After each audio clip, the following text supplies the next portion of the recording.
Welcome, everybody, to the channel. It is the most earth-breaking, ground-shaking, but never media show money-taking. The man, the myth, the legend, the most electrifying villain in the YouTube entertainment today, Mr. General Zod. Welcome, everybody. Welcome to everyone's favorite wacky shenanigans, late-night debauchery. Of course, with your host, Mr. General Zod. And a few things before we get started, a couple of things I want to get out of the way. First of all, yes, no surprise, PB is late. I know Cyber's not surprised. Jamie Vick isn't surprised. Welcome, Jamie Vick. And I was the busy one that had a stream. I know. Of all the people who was going to be late, I was like, Cyber's going to be running behind. But, you can't teach an old dog new tricks, eh?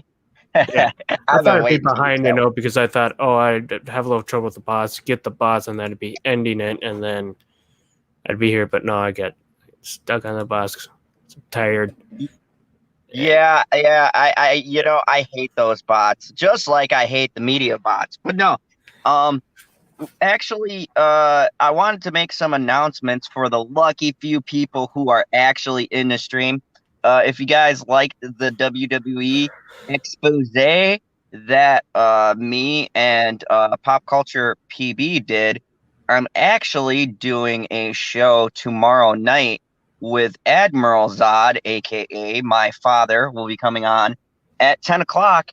And we are going to talk about the hypocrisy, the blatant lie of the Black Lives Matters movement. Dun, dun, dun.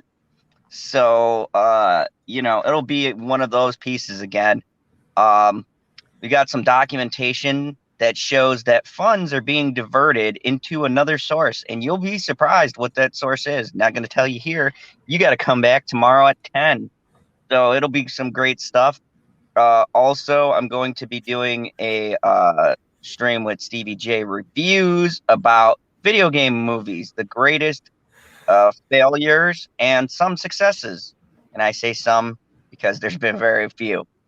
And then, just some you love. They're terrible, but, you still watch them. Mario Brothers. I had one more thing going on. Oh, yeah. Check out my Transformers review. I did Transformers, The War for Cybertron, Part 1, Siege. A lot of stuff that I did today, and I'm doing, tomorrow and then Sunday. It's so busy, man. I got so many fucking live streams this weekend. Because, I never get stuff done through the week. I don't know about you, Cyber, but I'm so fucking busy. I just can never get the shit done during the week. I'm getting busy with all my streams and planning for our next video, which I got one coming Sunday, and it is parodying game theory. Ooh, I can't wait, man. Parodying game theory. Yeah. You want to give us a little preview? Tell us a little tidbit about what this video is going to be on? Or are you going to make us wait? I'll make you wait. PB knows because he had to make the thumbnail. Oh, you son of a bitch. I did hassle PB, but, he never spills the beans. Yeah. I'll keep it secret because I think it'll make it funnier because it's so bad of what I did, as in humor-wise, that I had to keep, because after I kept rewatching it, I laughed the first couple times. I laughed for a couple times. Then I went out the next day and worked on it. I wasn't laughing at it. And I added a couple things, but I wasn't laughing at it. I think why I wasn't laughing because I finally got desensitized to what it was. Speaking of being desensitized, nobody is ever going to be desensitized to that video. Supplementary point. General Zod, I thought that you said that you were putting a review on the Prophets of Geek Culture for that Transformers. Yeah, I'm gonna do just a regular review. But I had to get in that algorithm because you want to hear something funny, right? I just reviewed this fucking thing when I got back. I look at the other YouTubers and bam, 15 fucking videos out. I was like, wow, I hit that early. That never happens. So we gotta do is we gotta this is what some older YouTubers would do, like with their friends and stuff if they had it. I'll just name the two that I saw do it all the time. It was like Sips and Shin. And they did so many collaborative videos in the beginning that the part one would be on his channel, part two would be on his channel, and keep going back and forth in the series. So people would go back and forth in between their channels. I think we should try doing something like that. I would do it with our Prophets of Geek Culture in my videos, but my videos don't really fit the format. Yeah. No, they don't. No, not at all. What's funny is that we're sitting here talking about this shit during our show, which is just amazing. This is what the fans come here for at the late nights. We're theory crafting as people are watching this. Amazing stuff. But anyways, welcome everybody. We're back. We've got some articles. Everybody. We've got some big things seen two other different names in the chat. It's Jamie, Vic, and Timon. You can say their names unless you haven't already. Oh man, your stream's as dead as mine until PB showed up. Yeah, I seen you were getting some hate from some people there at the end. I know. I'm just so damn. I can't. I'm just pissed off that I had to cut my stream off short. It was for this. The State Fair is doing the State Fair drive, you drive around and get food and stuff.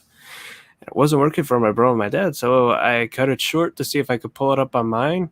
Got to a part where I entered information, crashed, reloaded, clicked it, and it said, "Sorry, go fuck yourself." Basically, it said, "Go fuck yourself. You don't have anything in your cart." And then they all sold out.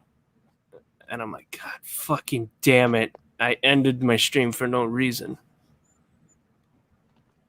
Yeah. Could have finished it and not struggled with this last boss being tired.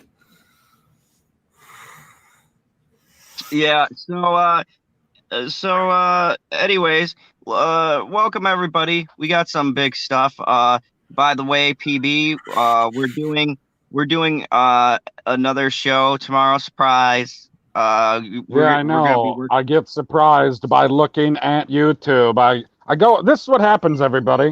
I'll let everybody, I'll tell them the story from my perspective.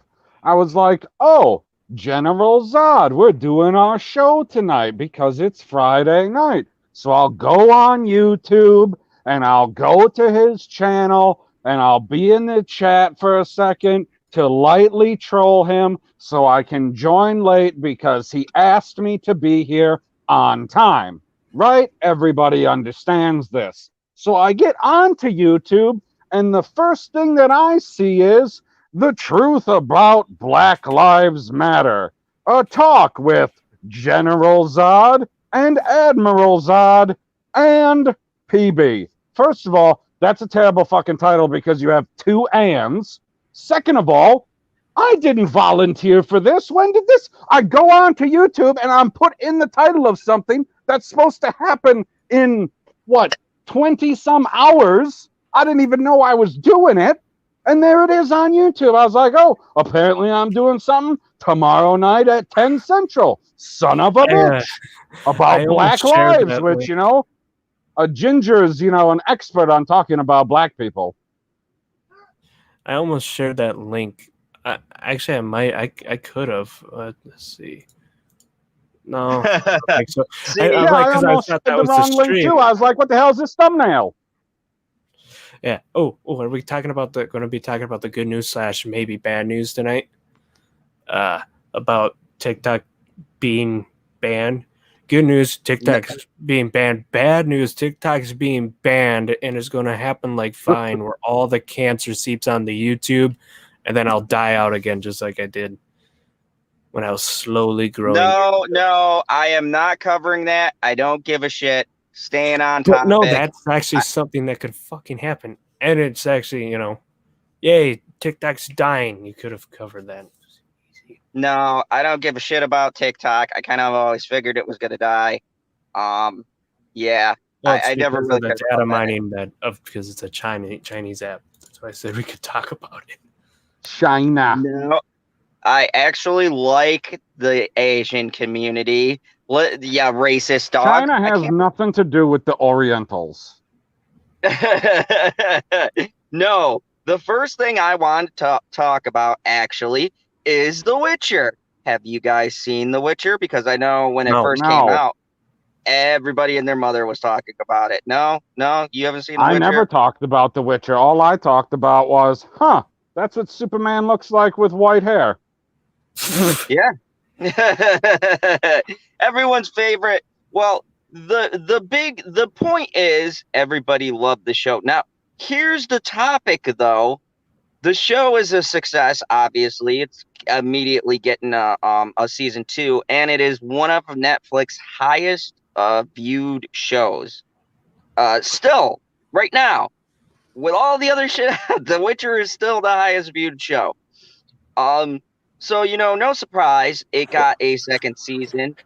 Superman is on board, as PB pointed out, but they are doing a Witcher spinoff. It's going to be called Witcher: The Blood Origin, and this is kind of big news because it literally just dropped and been trending like crazy. So today, Netflix announced The Witcher: Blood Origin, a new 6-part live-action spinoff series from The Witcher that is set 12,000 years prior and tells the story of the first Witcher and how the profession came to be. Details on the series are currently quite scarce, but we do know it's being made by that same person who did The Witcher. And they don't know who the showrunner is going to be. In addition, it will be about Witchers, and it sounds like they will explore monsters and the general foundation of the lore of the series that hasn't been explored by the Netflix series, the games, or the books either. Yeah,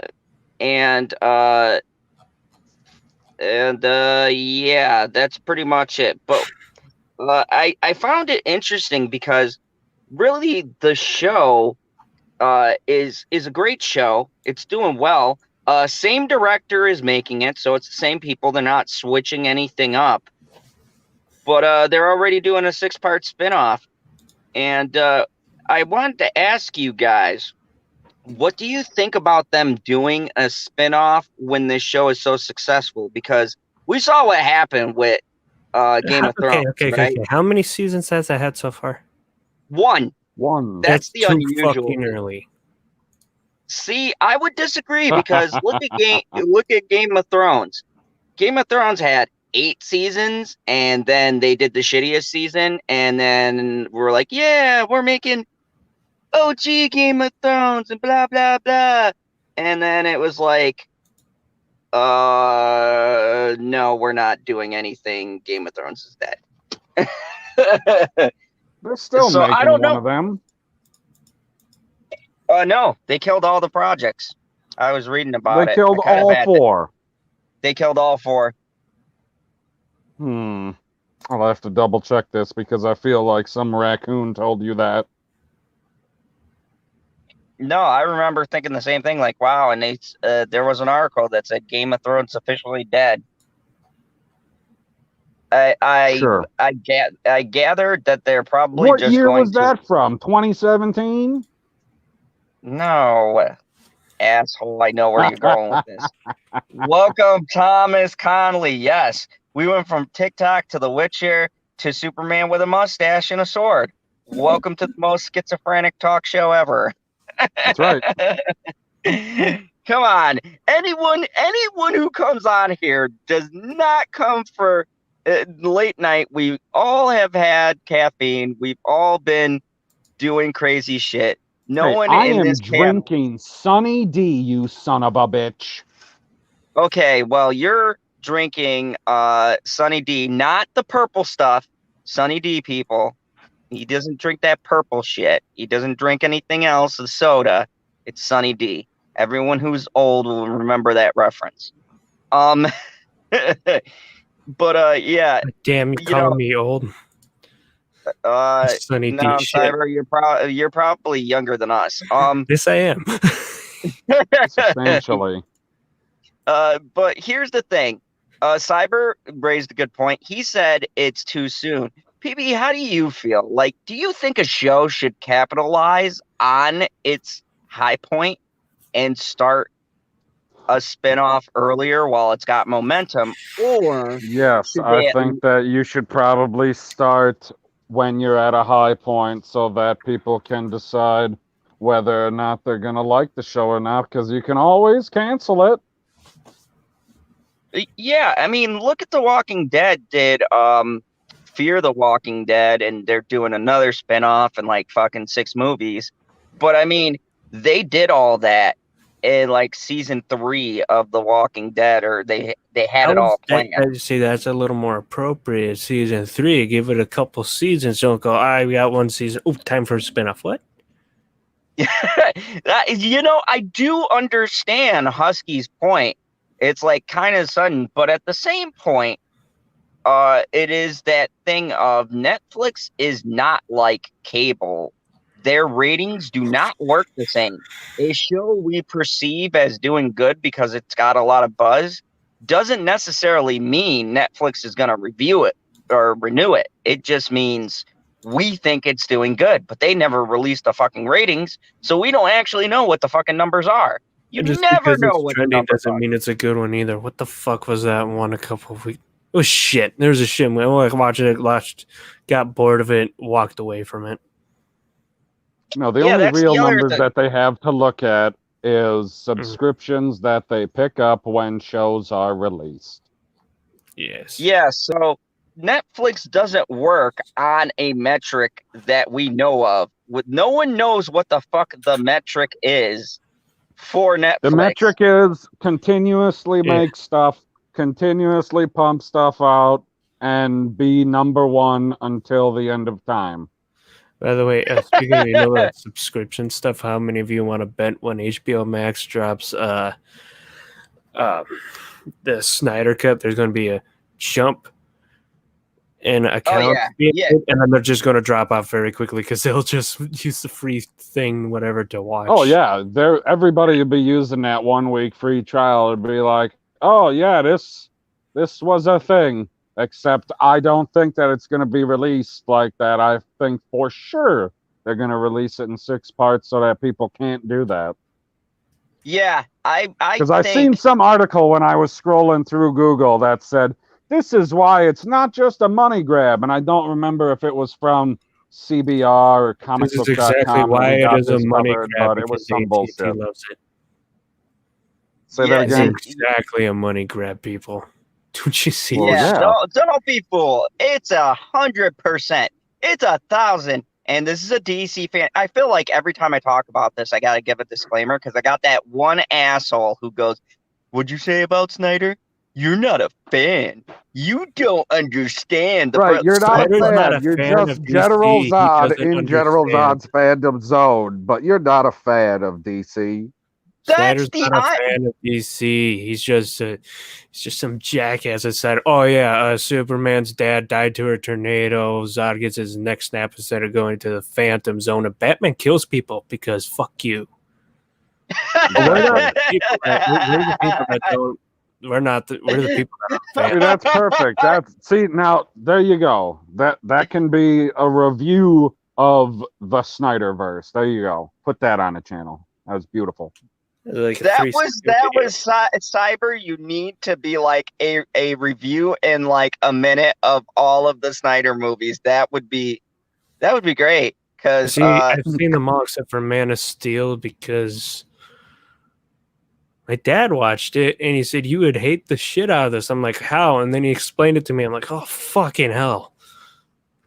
Nah, see, I liked Man of Steel except for the Zod neck snap thing. I do not approve of that. Well, that's the one thing I didn't know. I was looking up out of myself. My dad told me like all the stupid shit they did to his character. He's not like a charismatic, heroic person, which I hope they do now if they have Henry Cavill, because No, they ripped all the color away, man.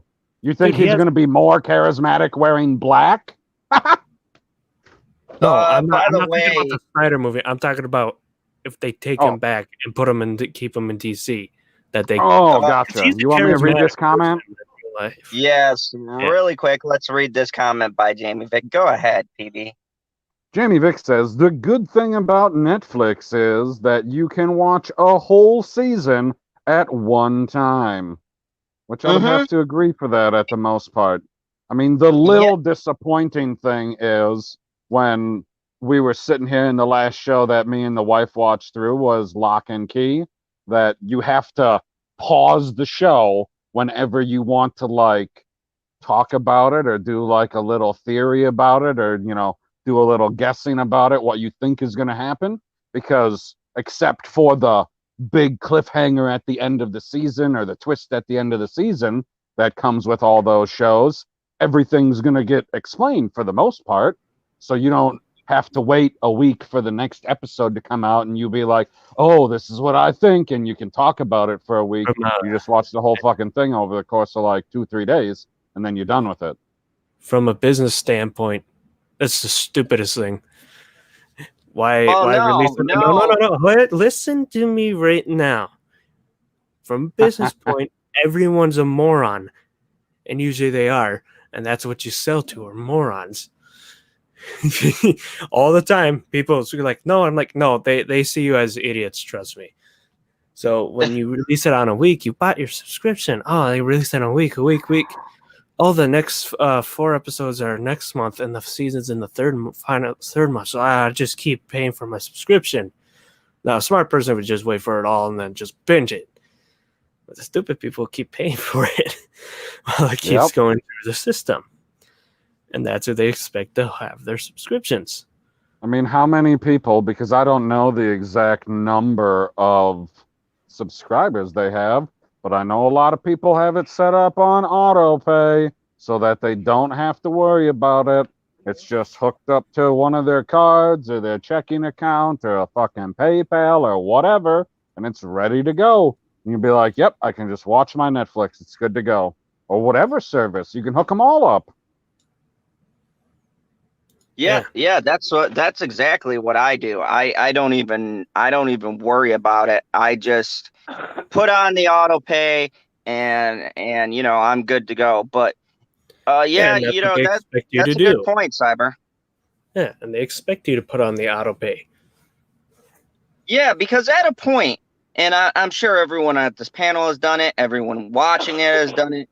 You get to a point, and this is not just with Netflix, but your bills in general. You're like, this doesn't cost that much. This doesn't cost that much. So I'm going to have this fucker auto pay because I don't have to worry about this one particular bill.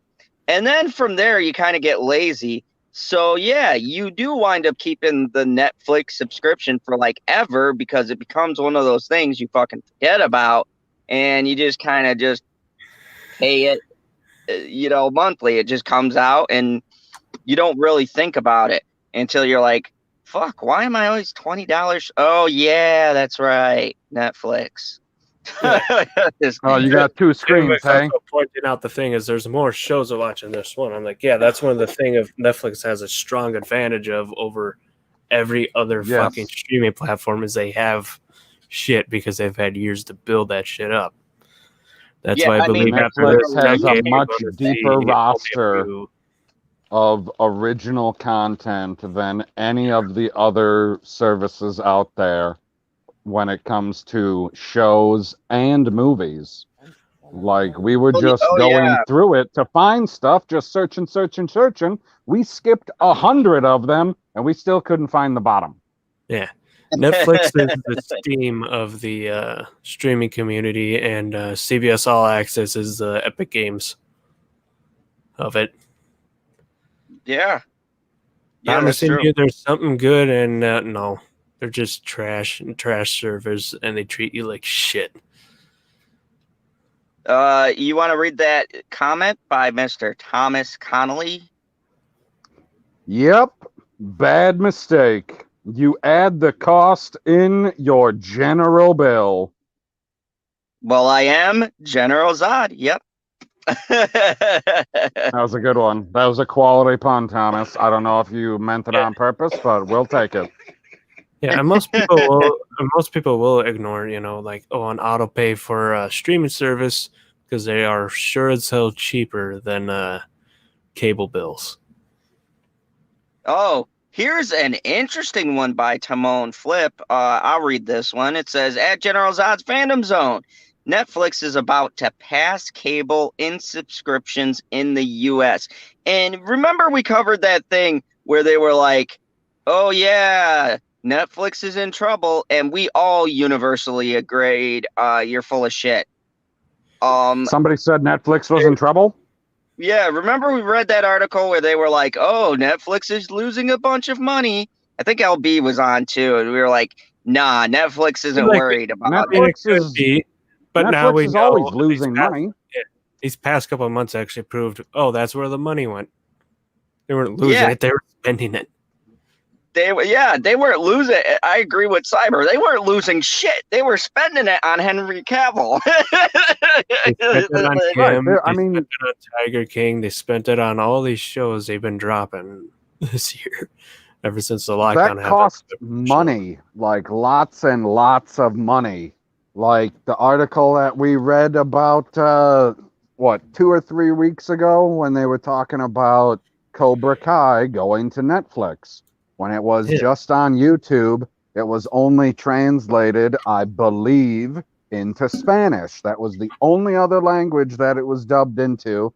And now, since it's on Netflix, because of the way Netflix is super global, they're doing it in 30 languages. So it's taking that much longer to dub because they're going to have all of them come out at the same time. So they got to wait until all of them are finished, and then they'll put it out. That costs money. But the good thing is they got lots of money coming in every single month. Yeah. My dad's excited for Cobra Kai to come out on Netflix, mainly because we didn't want to pay for a stupid YouTube premium account. Yeah, fuck that. There's no point. Yeah, I agree. Fuck that shit. It's just not worth it. But speaking of money, let's talk. Okay, so we're not going to jump on the train here on the channel, but I did come across something interesting. You guys know, and I believe Cyber hit me up on Twitter about this. Everybody's on the Bob Iger's getting fired train, but then I started doing, he's not getting fired. Spoiler alert, but there is a big thing brewing over in the great world of Disney, and Bobby Boy is fighting. He's fighting hard. And I'm going to read you a legitimate article from the New York Times. So, I mean, it's a source. It's a legit source. And it can be extremely biased, but it's a source. Right. But I mean, it's more legitimate than comicbooks.com. We'll put it that way. No, right. Like they talk to real people. They don't just say, some people say.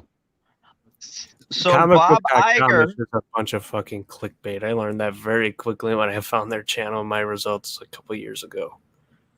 So here's what it's entitled, and you can tell it's not very good for Iger. It is entitled, Bob Iger thought he was leaving on top. Now he's fighting for Disney's life. Wow. When I read that, I said, wait, what? So, let's see what old Bobby Boy is fighting for here. The former CEO thought he was riding into the sunset. Now he's reasserting control and reimagining Disney as a company with fewer employees and more thermometers. Oh, yeah. Corona, Kathleen, boy, Disney's taking a hit. But anyways. Doesn't say anything about antibacterial stations? We'll get into that. There's a lot of interesting stuff in this. The Walt Disney Company turned franchises like Marvel and Star Wars into the biggest media business in the world. The second one is debatable. And last fall... Whoa. Pause. The biggest media in the world is Pokemon. Continue. He's not wrong, Yeah. It's not even close. Dude, they make $1 billion a year in profit on Pokemon Go alone. Continue. Fair enough. That fucking game. I got an ad for it the other day. Anyways, and last fall, it was putting the finishing touches of the Imagine story character, its chief executive, Bob Iger. And God, Iger loves himself so much. What a fucking douche. Anyways, in late September, Mr. Iger, 69, published The Ride of a Lifetime, an engaging work of geograph. What? They are kissing his ass. All right. Wow. I can't. Oh, it gets worse. The handsome executive who seriously considered running for president this year spent the next month on the kind of media tour that Disney is known for. He revealed in the successful start of a streaming service that immediately rivaled Netflix. Wow, Times, where are you pulling these facts from? Disney Plus does not rival Netflix. In what way? In what way is it even what close? If it had a lot of shows on it, but it rivaled it when The Mandalorian was out, and then not so much right now. Yeah, I mean, and not even in content-wise, because they only got theirs anyways, and was held as the business person. I can tell you how they were rivaling it. They were rivaling it in the number of subscribers they were gaining per month. Because they were new. Yeah, let's see how many of those. Let's see those numbers, after it's been a minute. But anyways, he was named the Business Person of the Year by the Time and described as Hollywood's nicest CEO in an article by the Times from someone who was kissing his ass. I ad-libbed that last part. Even his friends wondered if the soft focus Instagram ads produced by Masterclass on Leadership were a bit much. It all went so well that Mr. Iger decided it was time to do something he had postponed 4 times since 2013, retire as CEO. In early December, Disney execs he told his board that he was ready to leave. Around that time, a handful of people in Wuhan, China, began developing mysterious coughs. We all know where that's going. At the end of January, a few days after Disney was forced to close its Shanghai theme park as coronavirus spread, Mr. Iger and the board stuck with their plan, agreeing that he would step back and become executive chairman, and that the low-profile head of the parks and cruise businesses, Bob Iger, would take over Bob. Did the New York Times really just use the word chairman instead of chairperson? Chairman. Yep. It's a chairperson. He stepped down, and that was a fucking ploy. They had to have a fall guy, so he stepped down. No, I think he was really stepping down, and then then they used the new guy as the fall guy. But they finalized it. No, I said he was. That was the whole thing. It was planned to be a fall guy. They knew shit was going to hit the fan soon. No one predicted a pandemic was going to come. No, they knew the pandemic was here in January. But no one knew a pandemic was going to hit as hard as it did. I don't think that's the case whatsoever. You can't predict something like that. I mean, it's lighter than every other shit that came before it. Yeah, but I mean, I'm just saying, I don't think they knew a plague was going to hit. This shit's weak. I missed the Black Plague. I like that when it killed people who were treating it. Don't underestimate what rich people know. They finalized the arrangements even as the stock market began to shudder. And on February 25th, they shocked Hollywood with the news that Mr. Iger's 15-year run had ended. The seemingly abrupt announcement prompted intense speculation about the reasons for Mr. Iger's exit, sex or health. one media executive who knows him text another that night. 2 weeks later, a different question emerged. Had Mr. Iger, with his deep ties to China and legendary timing, seen coronavirus about to devastate the global realm? Did he get out just in time? Mr. Iger, who was always carefully managed his image, told me in an email there was no more than met the eye. No surprises, nothing hitting, nothing different or odd to speculate about, he wrote. In fact, people That's because close they to don't Iger. own Transformers yet. Oh, don't even say that. If they own Transformers, I'm fucking done with that. And I hope not, because War for Cybertron was Just don't be legendary. one of those people that are like, Disney purchased a product. I'm not going to watch it anymore. Get out of here. I never said I wasn't going to watch it. I just said I don't want them to purchase it. Anyways, why not? Continue. So many the people new get nominal about Disney. The new nominal chief executive is referred to almost kindergarten style as Bob C. While Mr. Iger is just Bob, and his title is executive chairman. Wow. I feel bad. I feel bad for Bob C, man. Bob C gets shitted on like no one I've ever seen. Like that poor guy. He wasn't even in the He's position. more like really Bob, good, see you next Tuesday. Yeah, Bob C gets the raw deal, but Mr. Iger is now intensely focused on remaking the company that will emerge, he believes, deeply changed by this crisis.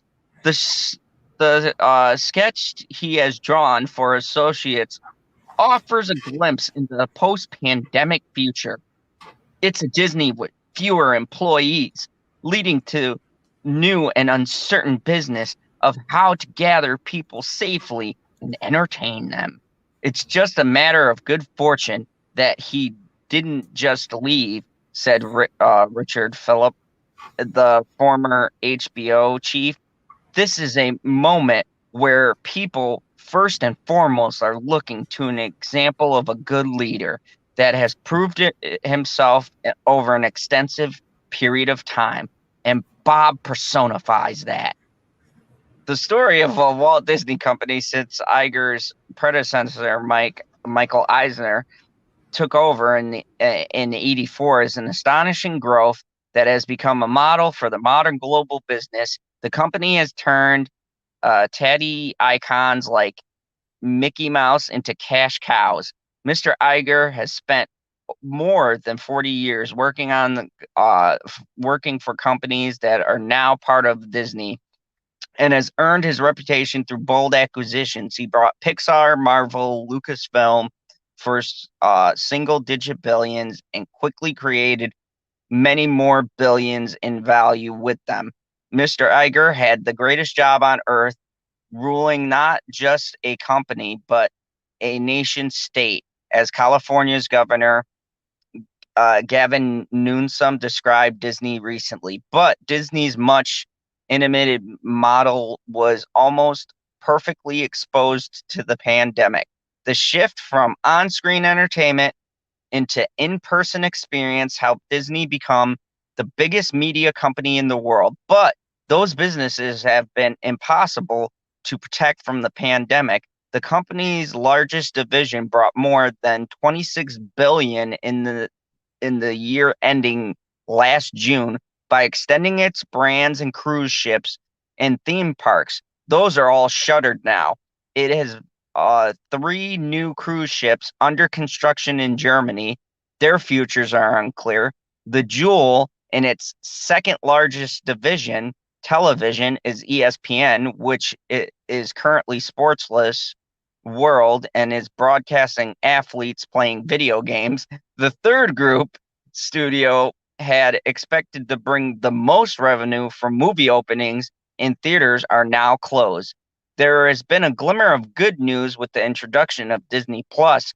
The company's troubled share price jumped about 7% in the hours trading last Wednesday. On the news, the streaming service had attracted 50 million subscribers, but the project is still an investment, years away from generating revenue that could replace a big movie opening in theaters.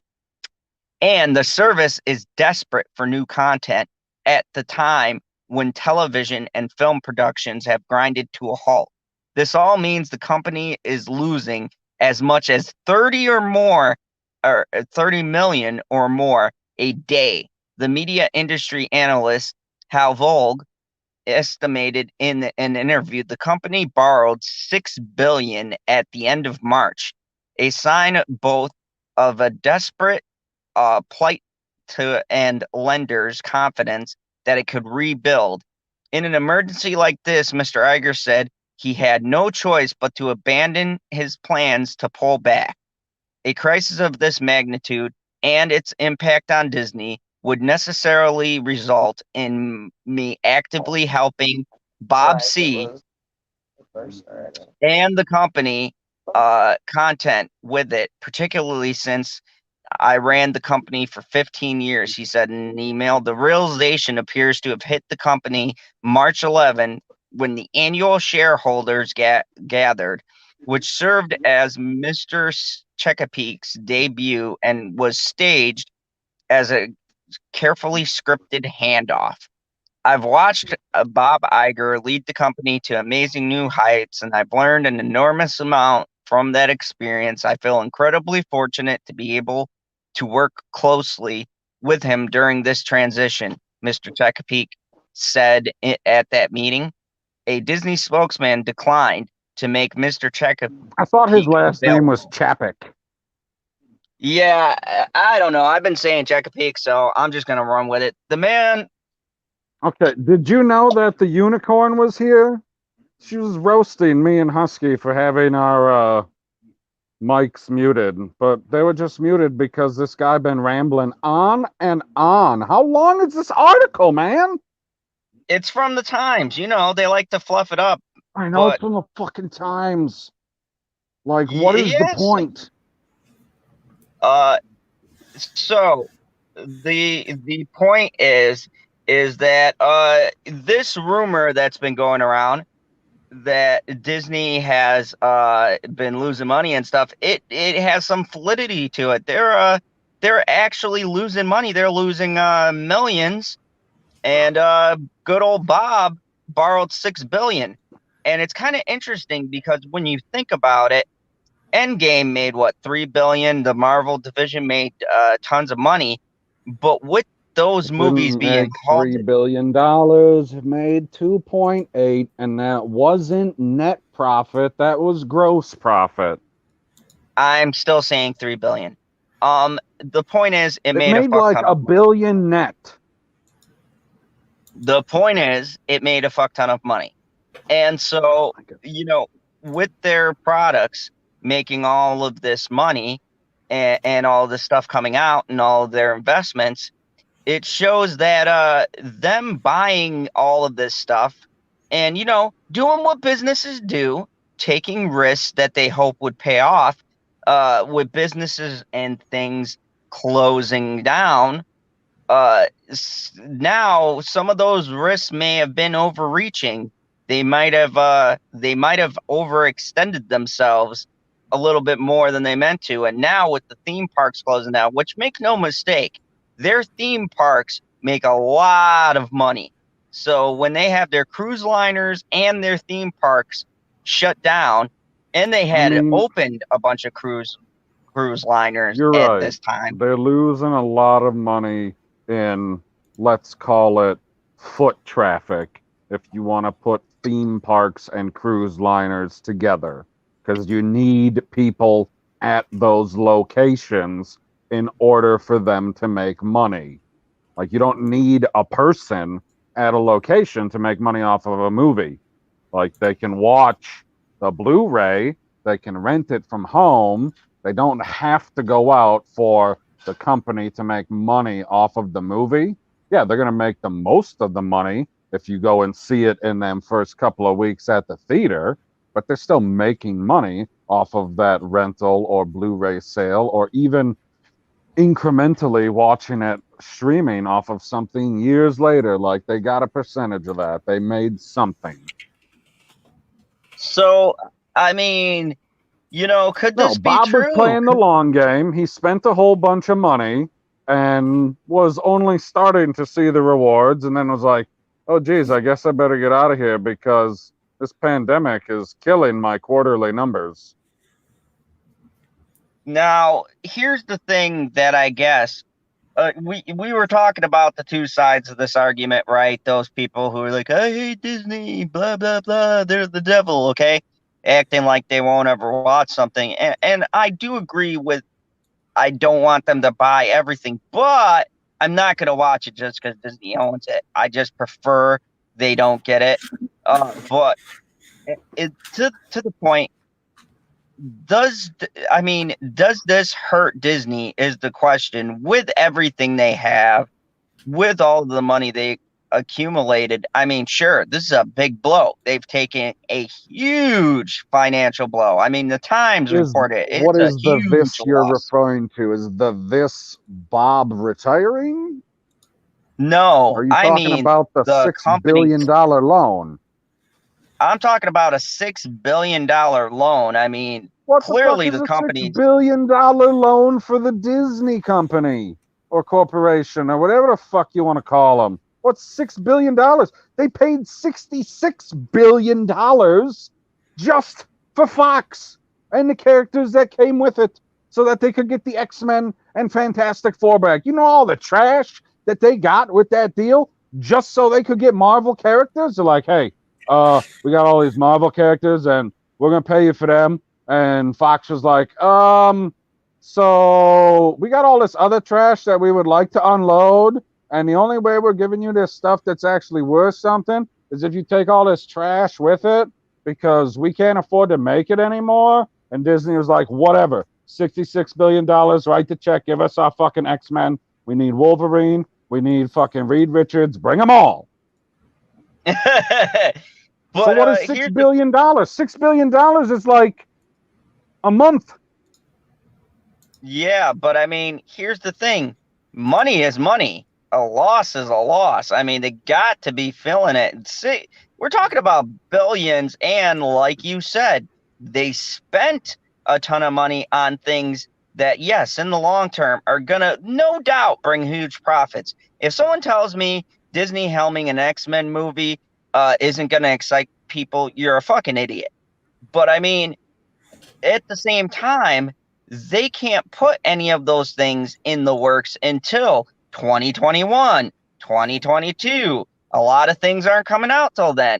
A lot of Disney stuff isn't coming out. So it's a good thing for them as a company that they're big enough that they're not going to collapse, and they can restructure and consolidate enough things to keep moving things forward. I mean, you're not hearing about all of these projects that are getting canceled left and right. All the updates that you hear are, it's put on hold, it's put on hold, it's put on hold, because we physically can't get together to make the stuff. Like, we can't get the people together because they're a bunch of pussies. That's just my opinion.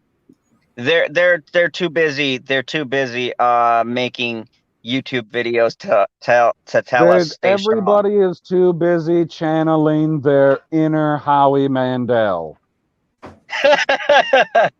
Yeah, but I mean, I just found it interesting because no, but it does hurt the individuals whose jobs are going to get cut as a result of this.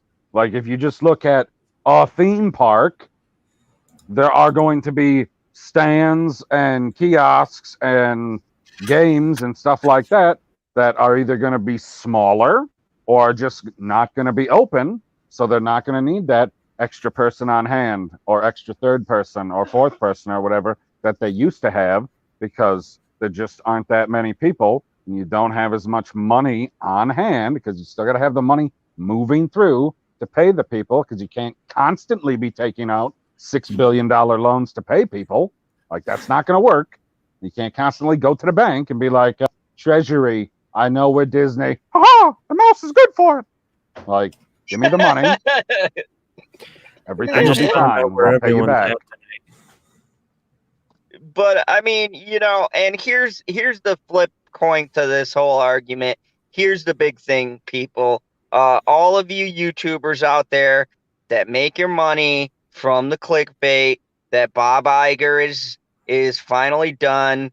Somehow fucking Kathleen Kennedy gets roped into this conversation because, God, so many people I've never met. I've never seen supervillains that are hated more than Kathleen Kennedy. I can only wish to get that much hatred. Even the Zack Snyder fans who attack PB don't hate him as much as people hate Kathleen Kennedy. That guy keeps coming back on the Zack Snyder video. Both her and Bob Iger were supposed to be fired back in 2018, when a little after the Last Jedi came out. Oh yeah, for sure. I've been waiting for that. They're still there. They've been, after a $1.4 billion, well, almost $1.4 billion failure, $1.4 billion failure. Fucking just because I hate it and it's a terrible movie for Star Wars doesn't mean it's a failure. Like, they care about money. A successful businessman and salesman can sell water to a whale. Right?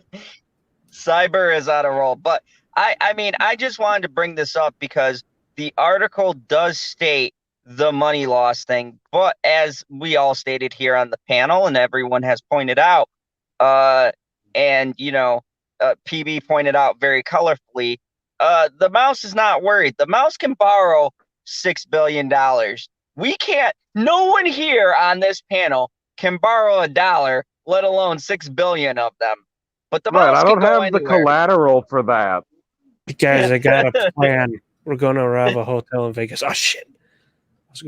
I was going to go all Ocean's 11, and now I fucked it up because I told the plan. You gotta say the plan after we're live or done being live. Like, you can't say when we're live. Now you're implicated, you bastard. Hey, I don't want to be implicated in that. I got my own evil shit going on. But yeah, but let's, speaking of Disney's and properties they own, let's talk about Ryan Reynolds. Yeah, I went They there, own people. Ryan Reynolds? Are we doing fuck, marry, or kill with Ryan Reynolds? I'm not going to give you my choices on that. 2 out of 3? Yeah, at least. Yeah. Why in the hell would you kill Ryan Reynolds? What is wrong with you? No, I wouldn't kill him. It was just He somebody just else said on the at panel. least. No, Zod said at least. When I said 2 out of 3, he said at least, which means he would go 3 out of 3, which means he'd kill him. I'm a villain. I could understand if you want to kill the Green Lantern, Hal Jordan, but don't be killing Ryan Reynolds. Like, that's... Oh, man, he already killed him. He already killed I know, him. it was great. Timon Flip says, Amy Pascal of Sony is hated by Marvel fans, not MCU fans as well. Yep. I don't hate her. I actually don't mind Amy Pascal. I think she's doing a wonderful job. I don't even know who the fuck that is. She made the Spider-Verse. Like, which essentially, Spider-Verse? Into the Spider-Verse, all of the success that Sony's had with the new sort of reboot they did to their... So she ain't got nothing to do with the first 3 Spider-Mans with Raimi? She ain't got nothing to do with that? No, she doesn't. Okay. She just kind of ain't got nothing to do with the Andrew Garfield Amazing Spider-Mans? That I'm not sure of, because that might have been around the time she took over. Timon will answer me in the chat because he is knowledgeable when it comes to these things. Yes, Timon, you can shed some light on that. But anyways, she did make Venom successful, which no one really gave any credence to. I thought it was going to do good, but a lot of people were of the other opinion, and good for them. I wanted it. To be honest with you, I barely know anything about Amy Pascal, but I know a lot about Kennedy because everyone knows who Kathleen Kennedy is. Why do Marvel fans hate Amy Pascal?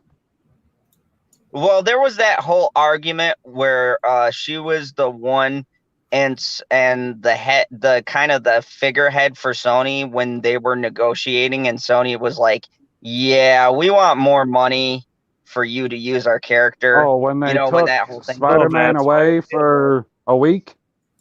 Yeah, when they were fake negotiating because they were always going to make that deal happen. That was a marketing. Oh my God! So she hitting it. That was a fucking stunt. Okay. I agree with you, Cyber. I agree with you 200%. I said, remember we debated, and I said, this is the biggest bullshit argument in the history of bullshit arguments. So Marvel fans hate Amy Pascal because she was hoarding Spider-Man for a week and a half? Yeah, she was like, "Oh, I want a better deal." And MCU fans come out, "Fuck you. Money. Why wouldn't you want money? You should do this for the art. You're depriving us of a good character." It's like, no, motherfucker, I'm doing it for money too. If you think the MCU isn't about money, you're fucking crazy. That's ridiculous. Zod, highlight the Moonflip's message. Yeah, he did answer you. He said she came. I see that. She started with Spider-Man 3 and the On Together and the what? There's got to be a typo there. Let's say there's a typo. And then On Together with Avi Arad. Yeah. Oh, yeah, so, then On. Yeah, That's yeah, what she the next sucks message because was. Amazing Spider-Man, but she redeemed herself with Venom and Spider-Verse. So she was in charge of the Amazing Spider-Man.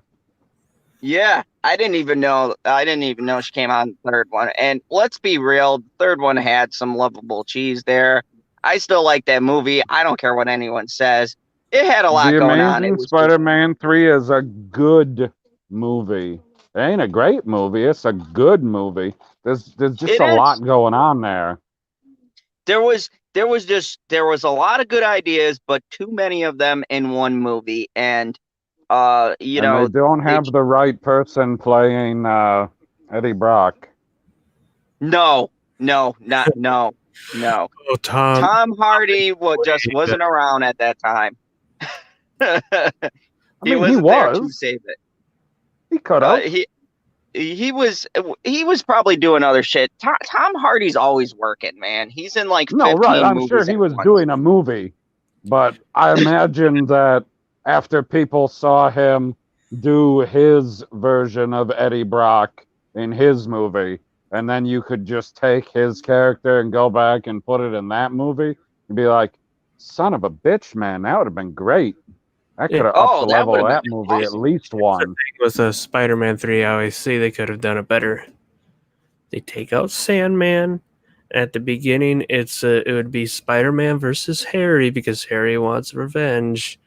And then, halfway through, he gets rid of the symbiote, and then they have to team up just to defeat Venom.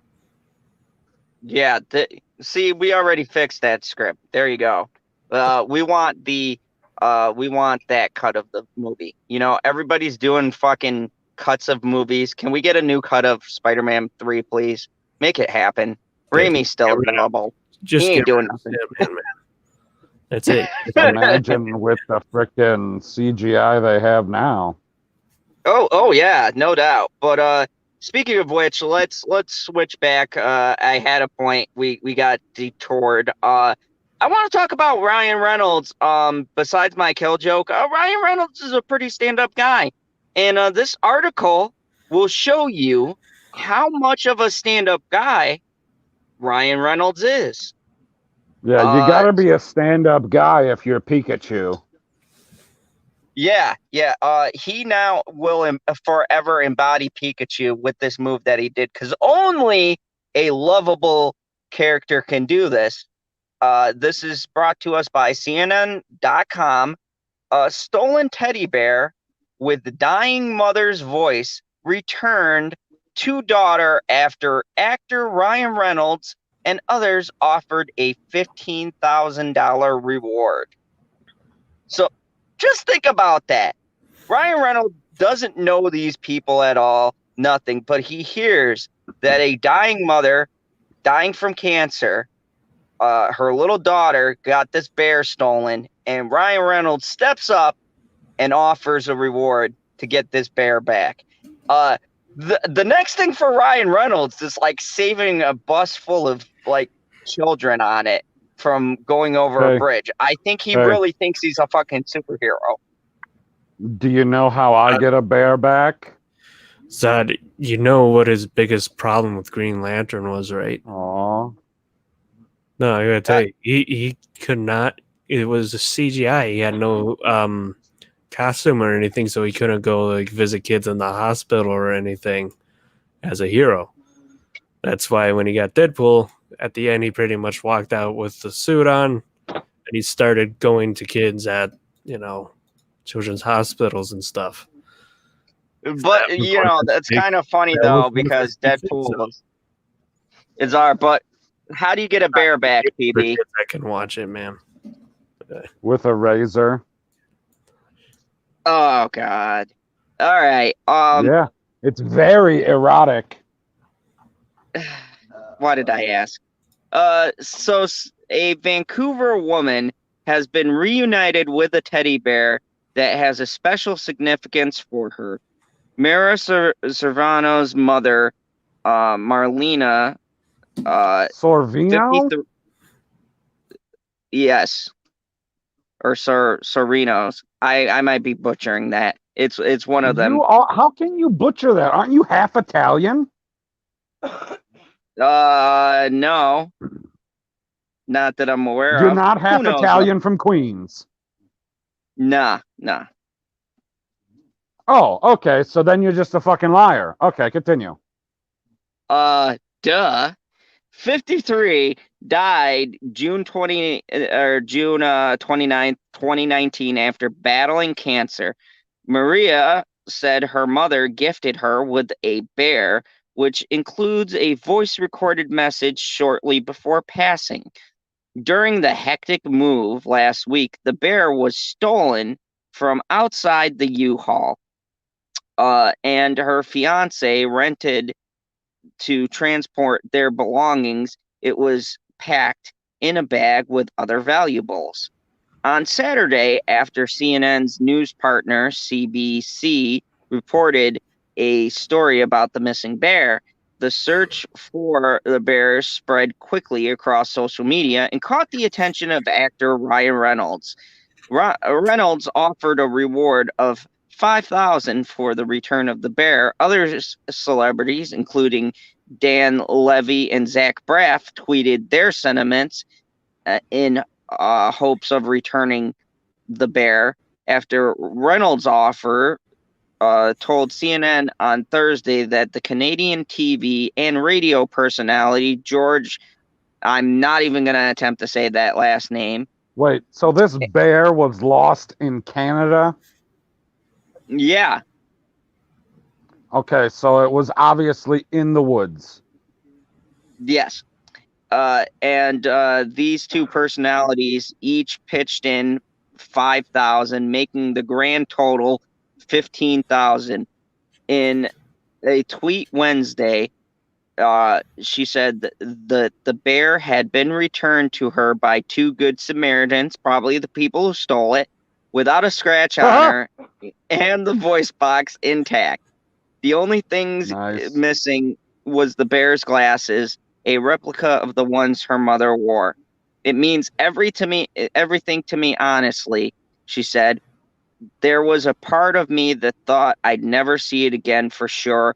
It's a big city. There were so many places she could have been. It was like trying to find a needle in the haystack. Now I've got now that I've got the bear back, I just feel a little bit more hopeful and a little bit more bright.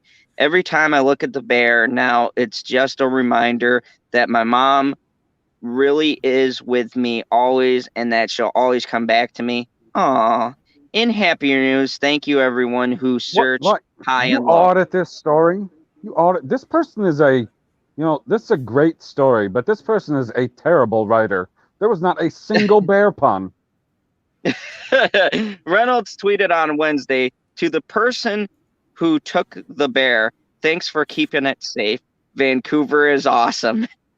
Security footage from her apartment building revealed a man taking the bag packed with her valuables, according to CBC.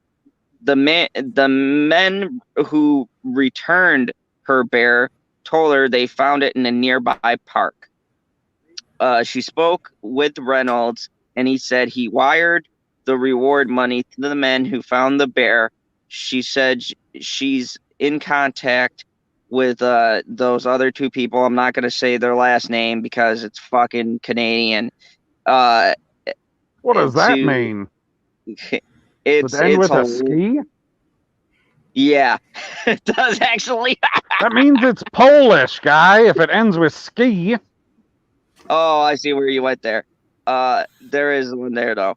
Yeah, I don't know what it means to have a Canadian last name, Cyber. You would probably know more than me, being from Minnesota. I don't have a Canadian last name. I know you don't have a Canadian last name, but you're from Minnesota. Aren't there people there with Canadian last names? Probably not, because it's not a thing. Oh. There's one person I know that is Canadian here on a work visa, but I don't know them. They're technically my mom's coworker. And that's all I'll say. Oh, what's their last name? By the way, for everyone inquiring really quick, on the news front, I will be getting a laptop, so don't worry. Wait. I will be able to show. And then you're gonna set it up in that basement so that we can see those rafters clearly. Oh yeah, you're gonna get HD quality rafters. Fuck. I will make fun of you if you get a shitty ass fucking laptop. No, Did you see any of his review earlier, Cyber? Don't get a Chromebook. I'll kill you if you get a Chromebook. No, my that wasn't in my basement. That was in the outside parking structure. I'm fucking tired. You know what I mean. Anyways. Okay, well, what is up, welcome. OJ Martinez and Stone Cold Jeremy? So, anyways, the point being, Ryan Reynolds put up money for this bear that was given to this lady by her dying mother, like on her deathbed, recorded her voice. That's kind of cool. It's just a really cool thing, because that's not something you can replace. That's not like, you're missing your valuables, you can go out and buy stuff. That's something that just can't be replaced. So the fact that Ryan Reynolds, we know he's on Twitter all the fucking time, making comments and things like that and being funny. The fact that he heard about this and, donated money to get this bear back, that's really says something, because most Hollywood stars don't give a shit, but constantly better than putting the money up in the Deadpool. That was a good one, but it shows. Yeah, it shows he didn't cares. have any Deadpool puns in the article either. Didn't have any Green Lantern puns in it either. Like he was his shining light. Like, come on, man. Like, be a better writer. I know. If PB wrote this, it would have been full of witty puns. No, I'm a shit fucking writer. You still would have had puns in there. You still would have had some good puns. No, you're right. I would have been able to throw some puns in there. But I'd be able to, put some thoughts out there and then hand it off to the wife, and she'd make it beautiful. I like what you did there. But on the whole, what do you guys think about Ryan just taking his time out to do this? This is shit he's doing during the coronavirus. You don't hear about other actors. Well, we did do a story on Jeffrey Dean Morgan, but you didn't the other hear actors about are freaking out that no one's paying attention to them. Yeah, this is how you get, hey, actors, hey, Brie Larson, instead of starting a fucking YouTube channel, maybe do some kind deeds, and people won't think you're a raving cunt. They won't have kind deeds. If it's the whole point, they're She's narcissists. too busy setting up her 3 to 4 cameras. So they like the attention. These are narcissists. The wholesome ones do shit like Ryan Reynolds does, or do what Keanu Reeves does, which is give a majority of the money he makes off the Matrix movies to charity. Yeah, but you know what? Fucking Keanu Reeves is a national treasure, and we really need a fucking Keanu Reeves Day. Or John Wick Day. Isn't there some special number that goes with the Matrix that they celebrate Matrix Day on? Can we make that Keanu Day? Yeah, I mean, I guess we could, but I consider that more of a Neo Day. Anyways, you realize if we actually get a Keanu Reeves Day, it'll be when he dies, which is just don't sad. Ever talk like that. Keanu will outlive us all. That's when they do that. That's when they decide to do those things. Bad dog, bad. No, he'll always live on in your heart. That's true. So I just thought that was a great article. Anyway, my point was going to be that this shows most definitely that Ryan Reynolds is Canadian. I mean, how can it not? Like, what? Yeah, just think about that. I was surprised. Man. I thought the story was just going to be that he started a movement to get this thing found. Not, hey, if you find this thing, I will give you $5,000. And then got 2 other Canadians, which I guess I either didn't know or didn't remember that Zach Braff was Canadian. Got 2 other people on board, and they put up an equal amount of money. Like, holy shit. I was not expecting that from this story at all. Yeah, I mean, and you know, shout out to Zach Braff, because you know he's low key, but he does a lot of good shit too. And you know, it just really shows the character of these like low key actors, and you know, Ryan Reynolds not so low key, but you know what I mean, that they are the ones who are doing stuff like this. Like even we talked about Jeffrey Dean Morgan helping out the comic book industry by doing free signings, like shit like that. And these aren't like the biggest name stars except for Ryan Reynolds, you know, that were in these high budgeted things. You know, they're just good people who I would say, I don't know how many Emmys he has now, but Dan Levy's a pretty big star after Schitt's Creek now. Oh yeah. But see, these are people though who aren't necessarily in that big elitist league. No, you know what I mean? He's not super mainstream Hollywood. Exactly. You'd never see these big mainstream Hollywood people taking time out of their busy schedule of shooting YouTube videos. Fuck you, Brie Larson. To literally or figuratively. I mean, you never, like, Brie, you can't figure out how to fucking hook up 4 cameras, you know, to make your fucking channel that I'm sure no one will watch after the curiosity. No, she figured it out. She figured it out. She watched a YouTube video on how to hire somebody to set up cameras. What do you say? People are like, oh, no one will watch it. Yeah, people will watch it. She just has to make sure she shoots all of her videos from her chest up. Dude, she just made another video about her working out, apparently. Yes, I know she made that video. I watched about. Yeah, I know. You watched it 5 times. I have a weird love-hate mainly hate, but Yeah, love the body. mainly you're a liar. You got a weird extra love for Brie Larson. His penis says yes, but his brain says no. Cyber probably hit that one closer. Go ahead and read Timon Flip's You hit the comment. nail right on the mushroom stamp. I don't know how to pronounce that guy.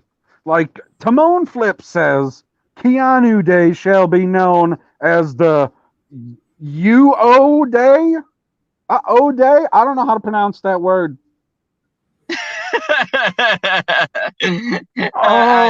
He said, PB, it's the noise Keanu makes in 99% of his movies. So it's going to be the O Day. Whoa, but you take W out. Oh man, that's great. Speaking of the Emmys. Now we're gonna talk about Brie Larson. No, maybe if she makes another article with a dress that she was wearing, like on that interview. Anyways, the Emmys, not surprisingly. It wasn't an interview. It was the night that she was the host. Get your facts right. I never get facts right. The Emmys, not surprisingly, abandoned in-person gathering for virtual ceremony. Yay! And Jimmy Kimmel's coming out of his hiding from cancel culture to be the host. Good for you, Jimmy, you fucking cocksucker. The host what? Anyway, host the Emmys. What? Oh, another reason not to watch him. Wait, is it how many times has he fucking hosted the goddamn Emmys now? They can't get anyone else that sucks as much dick as him. His dick sucking skills are parallel to none. Cyber. He said so much he got an Emmy for that. He's hosted it 2 times. TOO. So make it 3. There's something where he's hosted multiple times. So after the nominations were announced Tuesday for the September 20th ceremony that will air on ABC, producers and host Jimmy Kimmel sent a letter to the nominees saying the show will be presented remotely this year, forsaking the traditional in-person red carpet and awards presentation at the Microsoft Theater in Los Angeles. Variety first revealed the contents of the letter on Wednesday. USA Today obtained a copy of the letter and verified its contents. A virtual ceremony, a result of the COVID-19 pandemic, also means the relaxation of black tie requirements, as the letter states. Our informal theme for the night is come as you are, but make an effort. Wow, I fucking hate you, Jimmy Kimmel. I really hope he dies of a horrid disease. Anyways, there already had been much speculation about the 72nd primetime Emmy Awards. No, there hasn't. No one fucking cares. The fucking ratings are going down the shitter anyways. It going virtual doesn't make a difference. Anyways, considering the COVID-19 pandemic and the recent rise in cases in Los Angeles and around the country because they're idiots and go to the beach, the letter signed by ABC. How are you going to get the virus at the beach, man? Because there's mass gatherings, people gathering together when they shouldn't be gathering. I'm not touching nobody at the beach except for the people I touch at home. Well, I certainly hope so. That'd be weird. That's my point. How the fuck are you going to get the virus at the beach? The beach is massive. Have you seen those beaches? There's lots of people. No, I see the stupid people at the beach for like spring break being fucking dumb idiots that are like the age that Husky is, but he's not a fucking idiot. No, just that grouping. The letter signed by ABC late night host Kimmel and producers promises the most memorable. I'm sorry. Hold on. That's funny. The most memorable Emmys, and alludes the coronavirus situation without referencing its name, because like Lord Voldemort, if you talk about it, like Lord Voldemort, if you talk about this, then it shall appear. As you've probably guessed, we're not going to be asking you to come to the Microsoft Theater downtown in LA on September 20th. This year is going to be the TV industry's biggest night out, but we'll come to you. PB Industries, what? I said TV. Oh. Give them their I couldn't Emmys. hear you mumbling over your drunkenness. So how are they going to get their Emmys? Are they going to shoot it out of a cannon into their homes? I hope they shoot Jimmy Kimmel out of a cannon. That'd be great. I would definitely tune in if that happened. I will tune in. It's still television's highest honor, and we never want to lose the significance of being nominated and feeling self-important. Oh, I'm sorry, that's not there. And maybe winning an Emmy, but we're going to do it in a way that is appropriate for the moment and guarantees you a memorable night. The letter says producers can't ignore the current circumstances, and we also acknowledge that the world's going through a challenging moment. Hold on. Of course you're going to remember this Emmys if it's completely different than any other one when nobody is in a theater to get their fucking award. Of course you'll remember it. That doesn't mean it'll be good. Yes, exactly. Fucking Jimmy Kimmel. Memorable doesn't mean good. I remember The Last Jedi. We all remember The Last Jedi. ABC and the Television's Academy issued a statement concerning the message to the nominees and about the ceremony as ABC and the Television Academy continue to formulate plans for the Emmys telecast. Producers have taken the proactive step of reaching out to some of the nominees now to inform them of our intent to deliver a live show that both celebratory and safe. We look forward to sharing information in the weeks ahead as we solidify our plans for television's biggest night. Here, the text of the letter to the nominees from Kimmel, blah, blah, blah. It says the same thing they just highlighted. I'm not going to go over it because it's just Jimmy Kimmel doing his cocksucking thing. So, anyways, the Emmys virtual. They go over Jimmy Kimmel's mouth? Yeah, basically. The Emmys going virtual. What do you guys think about this? I mean, I think it's fucking dumb. The whole point of the Emmys is to take the people who were virtual because you're watching them on TV and to bring them together in real life, per se, even though you're still watching it in TV. At least they're all together, and then they get the awards, and you can see the performances. Fuck this shit. I did not know I would elicit a response like that. Seen an actual Emmy. I mean, I've watched it. Like, no, the actual trophy. Who's actually seen one? Like, with have I seen the trophy in person? Yeah. No, I've never seen an Emmy in person. I live in northern Wisconsin, in the woods. They don't send them this way. I have. There's one in this candy store down in, like, Jordan. And it's because of a documentary that was based off the farm. They don't even have it in, like, a big place to see it. It's kind of like in the corner. But it's cool to see. Is it behind, like a glass, or what is it? I don't know. Is it behind a clear protected box? It's right there. But, you know, they don't brag about it. You go in there for the candy and, like, the freaking apple pies they put out. Those things are fucking awesome. Oh, I knew it was your nose that got you in there.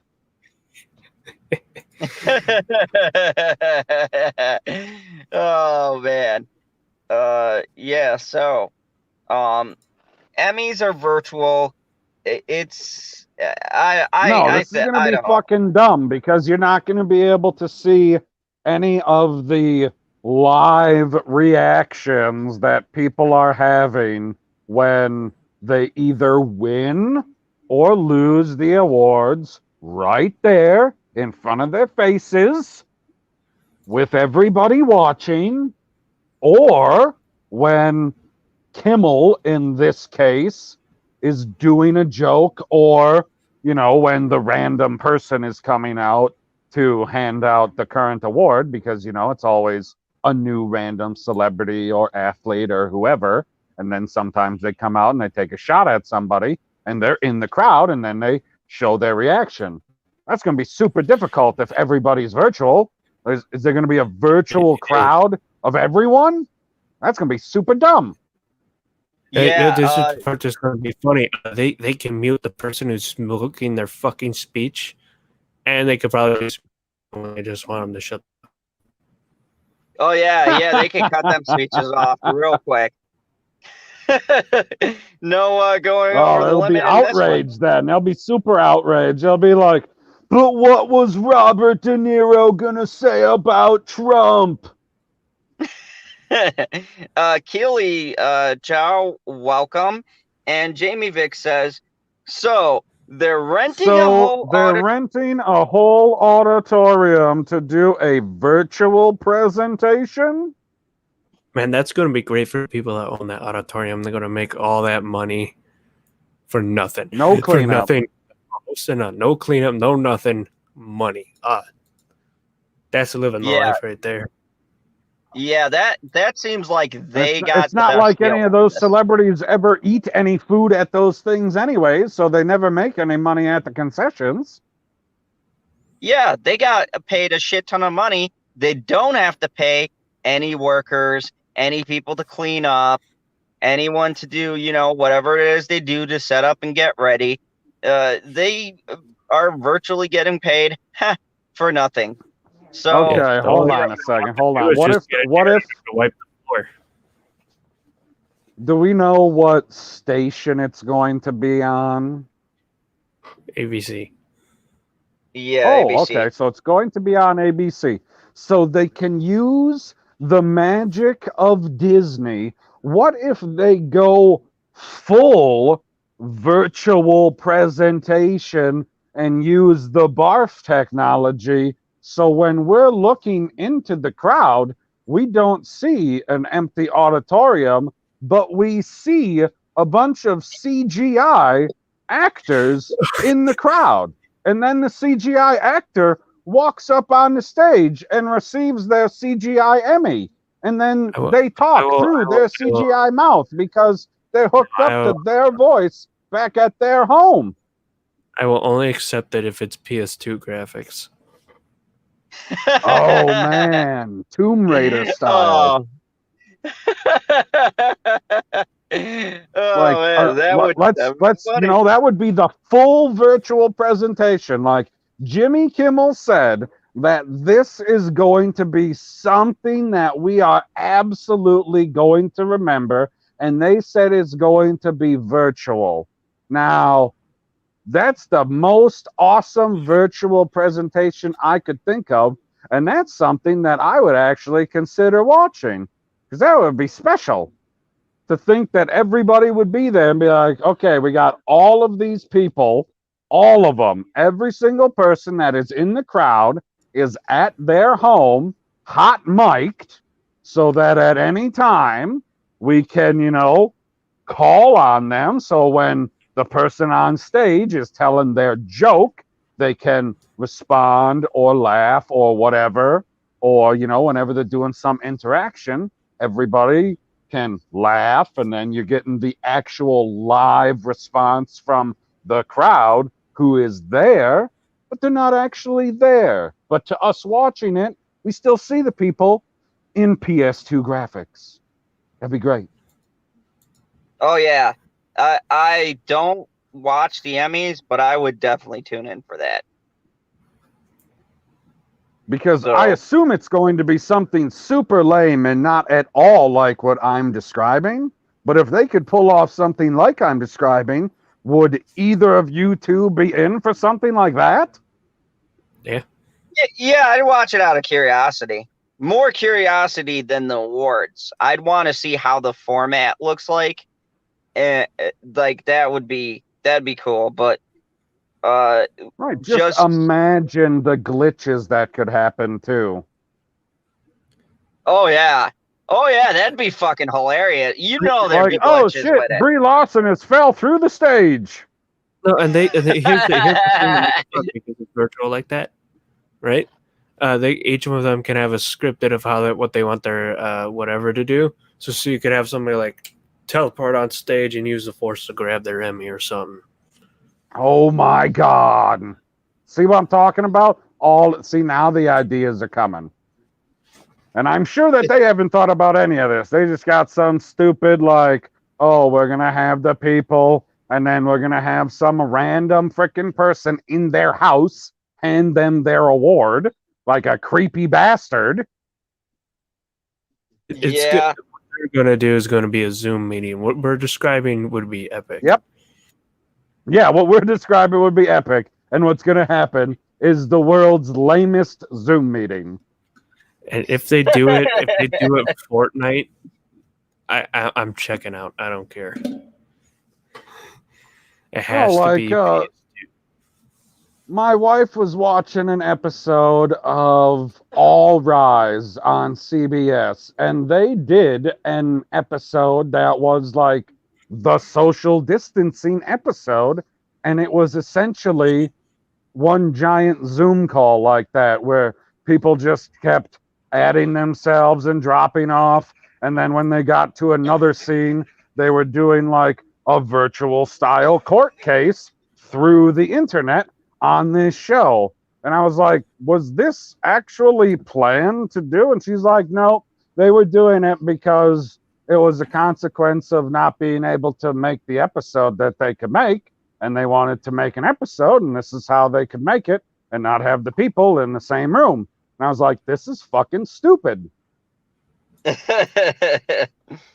I heard like, some why other didn't show. You just end it early like they did with all of the CW shows by cutting it off a couple episodes sooner than what you planned to? There was some show, I forget it was on, it's like final episodes, and they kind of had to make it from like whatever perspective, so then they could just have them voice act and they would just animate those scenes that they didn't have. Like, that's creative. Kind of weird, but it's more creative than a stupid Zoom call. I mean, we watch a sitcom that they did that. What's the name of it? It's a bunch of Mexicans. One Day at a Time.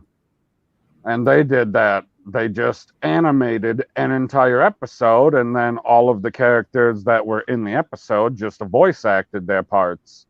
And it was an entire political episode talking about the pandemic. And I was like, this episode in itself is stupid because for the most part, you people don't understand politics because you're just a bunch of Hollywood writers that have made it.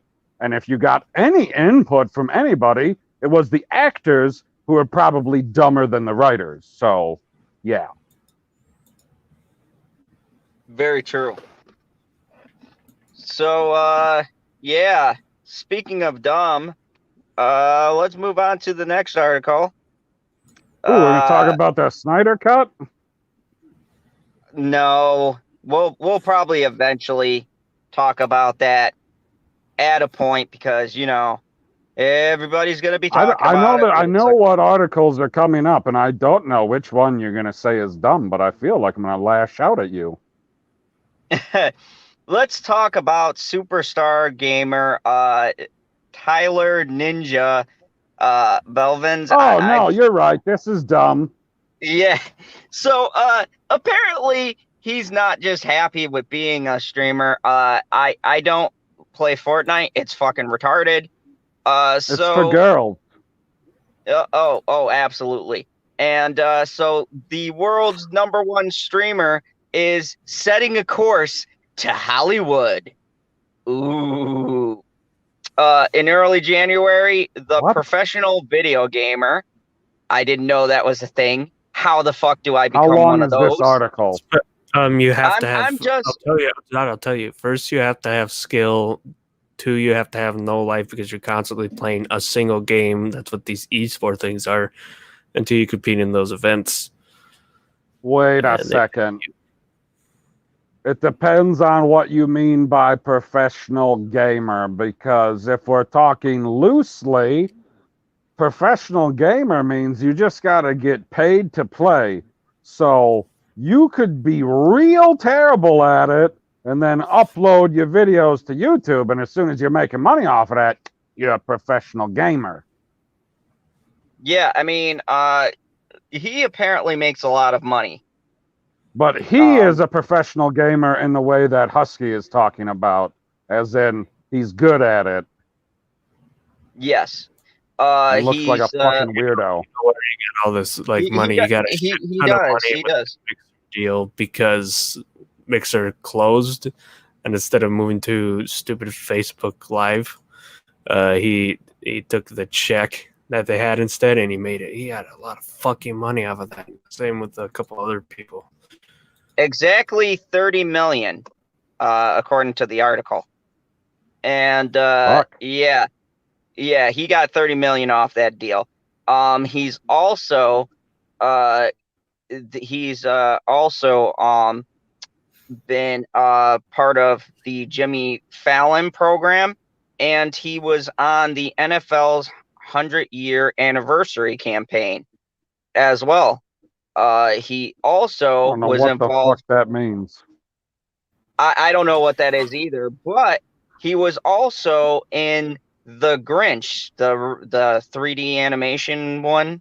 Did not know that. Yeah, I did. He was a voice actor.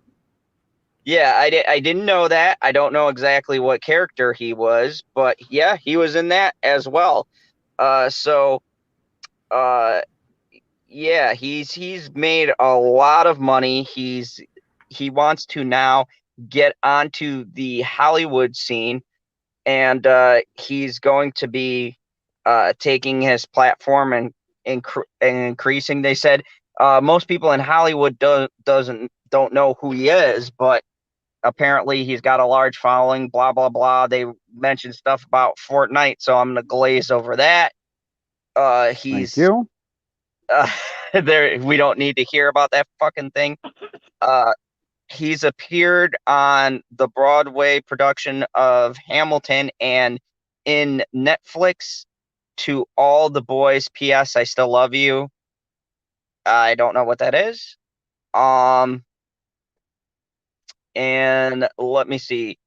I'm just trying to go over the highlights because this is a long fucking article that I don't feel like reading. He's got 14 million followers on Twitch. How did we get so lucky, Husky? So here's the thing. How the fuck?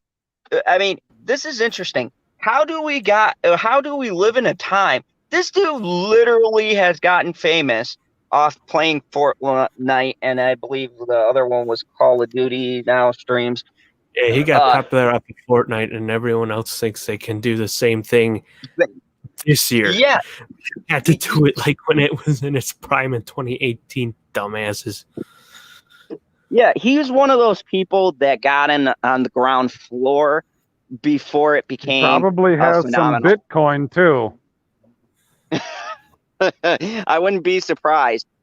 But, to everyone who will watch this and, hear about our funny banter about this article, how and why would you say the reasons are that he's in this position? And do you think that everyone can do this? No. Elaborate, Husky, because you know a little bit something about gaming. It's not easy to do that shit.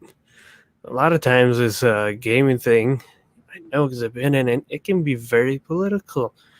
And if somebody just doesn't like you, well, let's say you play games and you're having fun, but you're not like super like, oh, and everybody's face, unless, you're in the tough part and you're screaming like me. Because I scream, get pissed off. And the hard parts. And I almost started doing that tonight, and I would have woken people up. But they say, oh, yeah, you're always energetic, always talking, because there's some people that always have the damn energy with them. Then you click on it, watch. he gained a lot of his audience from kids watching Fortnite because it got in the thing. And no, I'm not saying that like, oh, the kids. No, it's true. He got a lot of kids, a big kid audience.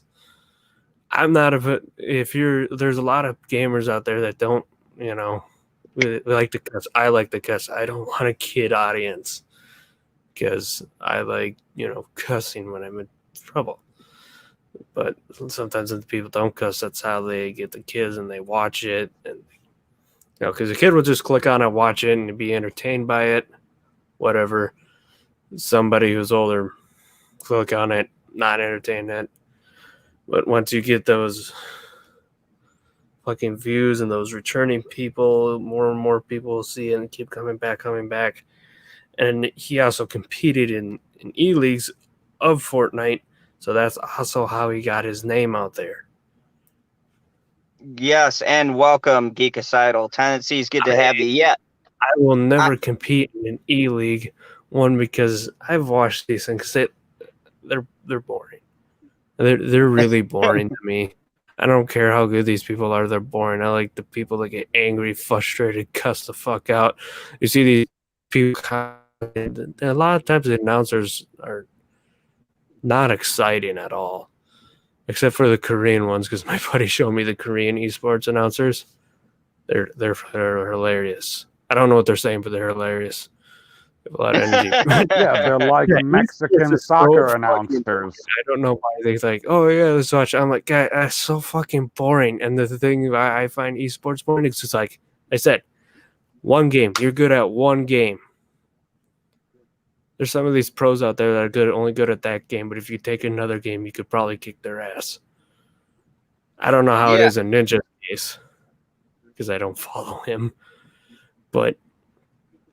Yeah, that's how people get the limelight now is with these esports stuff. And that's kind of why I drifted away from gaming because those are the only people that get up there now. It's like, oh, I remember you're in the esports team. You can't build yourself up from nothing in gaming anymore. Yeah. Very interesting. I wish that this YouTube thing worked the same way that this fucking ninja guy built his reputation. PB, what do you think? I think that he's taking full advantage of his white privilege. Amazing. That was a perfect answer. Yeah, because dude's 29 and he's still sporting blue hair. But anyways, what the hell are you doing? You got $30 million playing video games. Diversify and take a nap. Yeah, really. I just found this interesting because it really, like, someone will read this article or watch something on Ninja and stuff like that, and people get this thing in their head. They get this thing like they're going to be the next Ninja by gaming, and like I've played Call of Duty leagues and shit like that. And sank considerable money, Marvel Strike Force, to be competitive. No, and it does there's not. No league for your Marvel Strike Force. Actually, Netmarble does have a competition, and I do play League of Legends. But anyways, the point is, I've done this shit, but no one knows who the fuck General Zod is, unless you're kind enough here to tune in the channel. Most people don't know about my villainous ways. It's fucking tough for just three assholes talking and bullshitting on people and reading articles and shit. But hold on. A lot of people, like I would bet there are millions of people that know who General Zod is. They just don't know who General Zod from the fandom zone is. Very good distinction there. Yes, they don't know who he is from the fandom zone. One day they will when I take over the world. Here's something else too.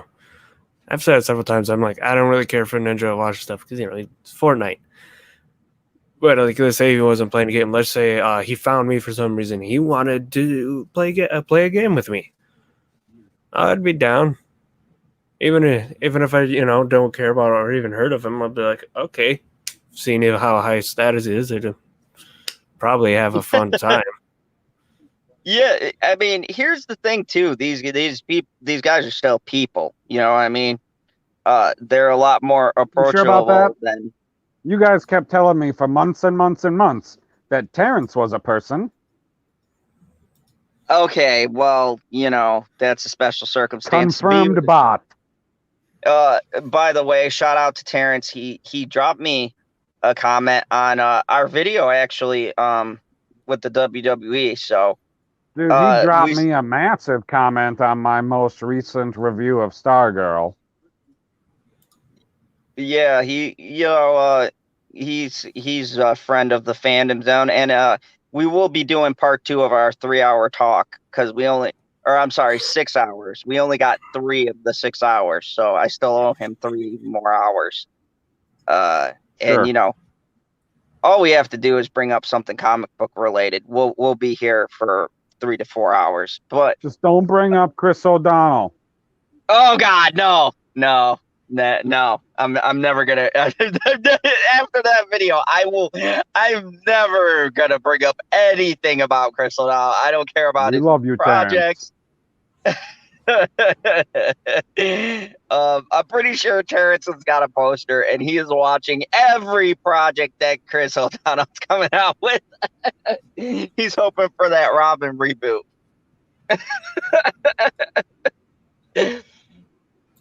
Speaking of Batman, I have an interesting article by the director of Batman, not the director, I should correct myself, the writer, David S. Goyer, revealed that Warner Bros. Wanted to give the Joker an origin story as far back as The Dark Knight.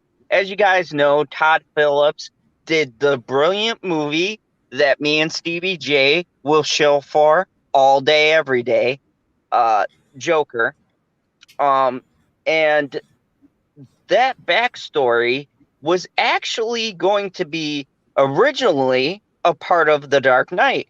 So according to this article written to us by the playlist, before Todd Phillips, the playlist, what, .raccoon? .org. Before Todd Phillips. Okay, who is the writer?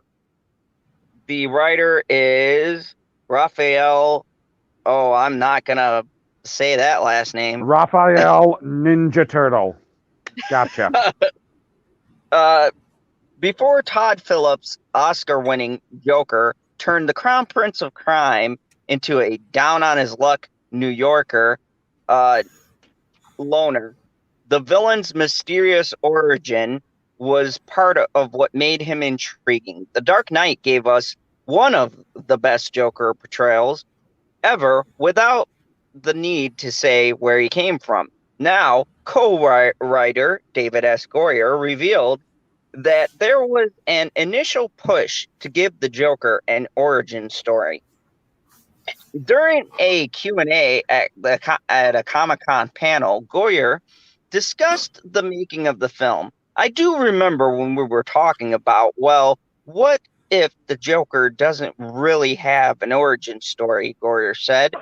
Even after the success of Batman Begins, that was considered a very controversial thing, and we got a lot of pushback, and people were worried. You can sort of see where the executives were coming from. The last time Joker appeared live-action Batman movie was Tim Burton's 1989 classic Batman, which gave the Joker a very personal connection to Bruce Wayne, and also a first and last name. Burton's take on the Caped Crusader proved to be an incredible success and influential. So why try something different?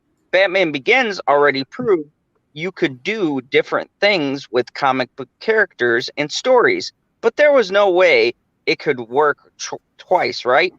Joker hasn't really had a definitive origin story in comic books throughout the decades. Different writers come up with little versions of the truth. Many that decades are all narrated by the Joker in the comics. Yeah, so, not reliable. many of the comics have no definitive origin. Part of what makes the character resonate after so many decades is his chaotic nature is his origin. So it's a relief Goyer and Christopher Nolan stuck to their guts when it comes to the Joker. So the bottom line of the article is that originally they had a pitch for the Joker in Dark Knight to have an origin story, but they kind of at the last moment decided to just give him several. I think that Todd Phillips didn't really give him an origin either. Like, when you really look at that movie, that's part of its brilliance, is that throughout that movie, you don't really know what the truth is because it's narrated by a crazy person. Literally, he's crazy. So we don't know exactly how much of the movie is true. We can only guess by certain things that we know to be true within the movie. So, PB, do you think that it was a smart move for them during Dark Knight not to give Joker an origin? And do you think that they Todd gave him Phillips 4 origins during the Dark Knight? What are you talking about? I know exactly how he got those scars. I mean, not a true origin. I don't think Todd Phillips gave him an origin either. No, wait. I like have you guys ever heard that kind of the theory of the Joker in the Dark Knight? What he actually probably was before the Joker? The theory is that because of the way he talks, moves, and understands like munitions and all this stuff, and his plans is that he was in the military. In the military, and he was interrogated, and that's how he has those scars. And he's after that whole dramatic experience, he's gone insane. That's actually he went all really stone cold in The Stranger. Yeah. Yeah, that's actually a really interesting theory, because that actually explains the setup he did with the cops. Remember when the commissioner was gathering, or the fucking mayor, whoever the fuck it was, and he planned that. Remember Drunky McZod. No, at this point, it's just a combination of alcohol and fatigue. But yeah, I think that it's interesting that an origin has been kicked around, and I don't really even consider the Joker movie a actual origin story. It's just kind of It can't be an origin story for the exact same reason that Husky gave for the comics. It's narrated from his perspective. Yeah, and he's a crazy person. That's proven in the movie. I mean, dude, you're putting it lightly.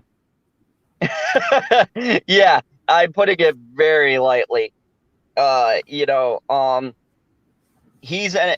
just say he's an unreliable source, and we can pick things we know to be true in the world around him, but we can't exactly pick what events are true within that story.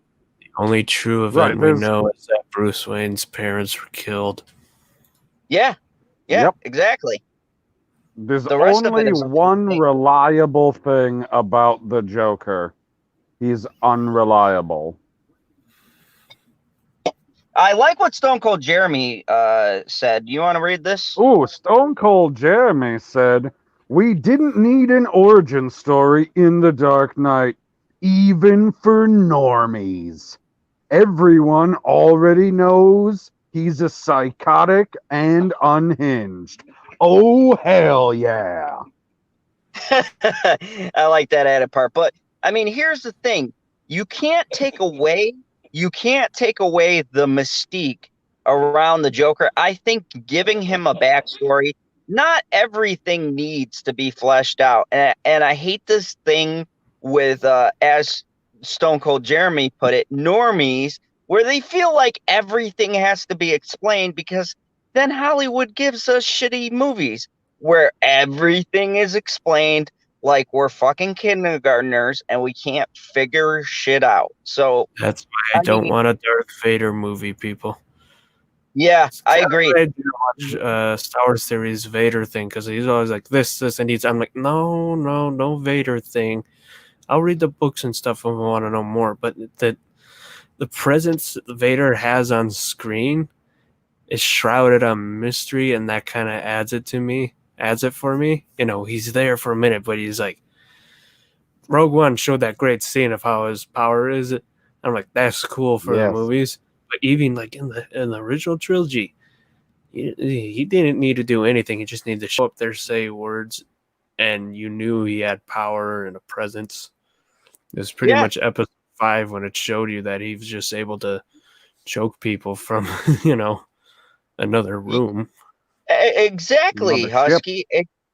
Exactly. You don't need Vader to be in therapy and talking about how he was so mad at Obi-Wan and the Jedi Council. We don't need that bullshit, because then Vader's just a whiny bitch who needs like Prozac. No. We just need Vader to be Vader. We don't need the Joker to have some damaged background. We know he's fucked up. Part of the mystery is like, you're like, wow, that guy's got issues. I wonder why he's so fucked up. But we don't want to know.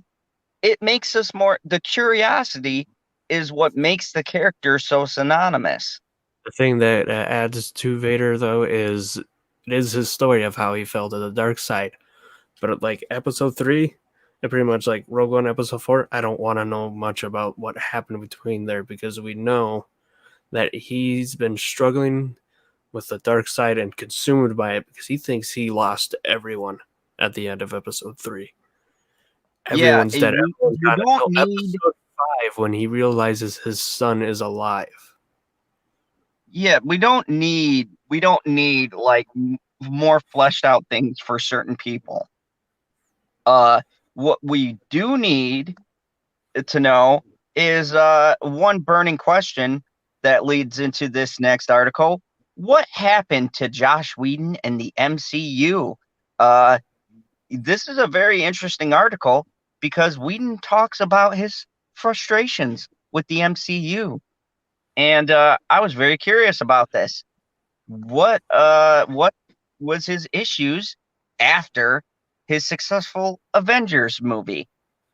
The way Joss Whedon wrote Tony Stark's character isn't sitting well with some MCU fans. Once upon a time, yeah, this is just like those crazy Snyder fans. Yeah, DC people, there's crazy people in the MCU too, you bunch of fucking wackos. Anyways, once upon a time, in the eyes of many fanboys and girls, Joss Whedon could do no wrong. I'm still a fan. He had a mass appeal from his hit TV show, Buffy the Vampire Slayer. I love you, Sarah Michelle Gellar. He had a show with a strong cult following that was amazing, called Firefly, and it was continued in the movie Serenity, great movie. I love you, Malcolm Reynolds. I love the crew of the Serenity. Anyways, and in the biggest of them all, he helmed the early Marvel Cinematic Universe. The Avengers was a sterling success. In most recent years, the press on Whedon has been as positive as Avengers Age of Ultron was not received as well as its predecessor. And Whedon was said to be frustrated with Marvel. He took over directing the Abortion Justice League, and his clash of style with Snyder's pleased relatively few people. Now he's facing even more serious accusations. Joss Whedon made a name for himself as a script doctor in the 90s, sometimes with the credit, sometimes not, such as Toy Story and Speed. A script doctor? Is that like what's his face in Breaking Bad? No, he fixes scripts. and the former Oscar nomination under his belt. It was one of his solo credit scripts, Buffy the Vampire Slayer, that broke him big. He didn't direct the movie, but the movie turned into a series with my love, Sarah Michelle Gellar, and became a big hit. That led to the spin-off series Angel. Firefly didn't last as long, only running a single season, but it developed an intense, devoted following. The biggest ticket of all came in 2012 with The Avengers by Marvel Studios, and had seen success before then, particularly with the first Iron Man film. But The Avengers took that success to an even higher level. Many fans and critics praised Whedon for defiantly combining so many heroes and themes. The result of this first Marvel movie team up would make more than $1 billion or $1 billion worldwide. It was given that Whedon would be invited back to helm the sequel, Age of Ultron. And that's where things started getting sticky. Did you just say it gave Whedon wood? No, it gave Whedon the helm back for the sequel, basically. Oh. Age of Ultron made a great deal of money, as all Avengers movies must. What the fuck? What the fuck does that? What? Oh my god, that was fucking hilarious, guys. Like, what? Like, it didn't make that much less than the previous movie that they gotta try and shit on it and say, well, it just made a bunch of money. It made a great deal of money. Like, it made 1.3 billion, didn't it? Yeah. Somebody in the chat look that up for me. Give me the first 4 numbers from Age of Ultron for how much it made. Because I'm pretty sure it's still in the top 5 in the MCU. Maybe not. It's close. Now, here's where the buck comes in. Billion. Because they say it made a great deal of money, but it's the one Marvel film that the fans seem to make the most effort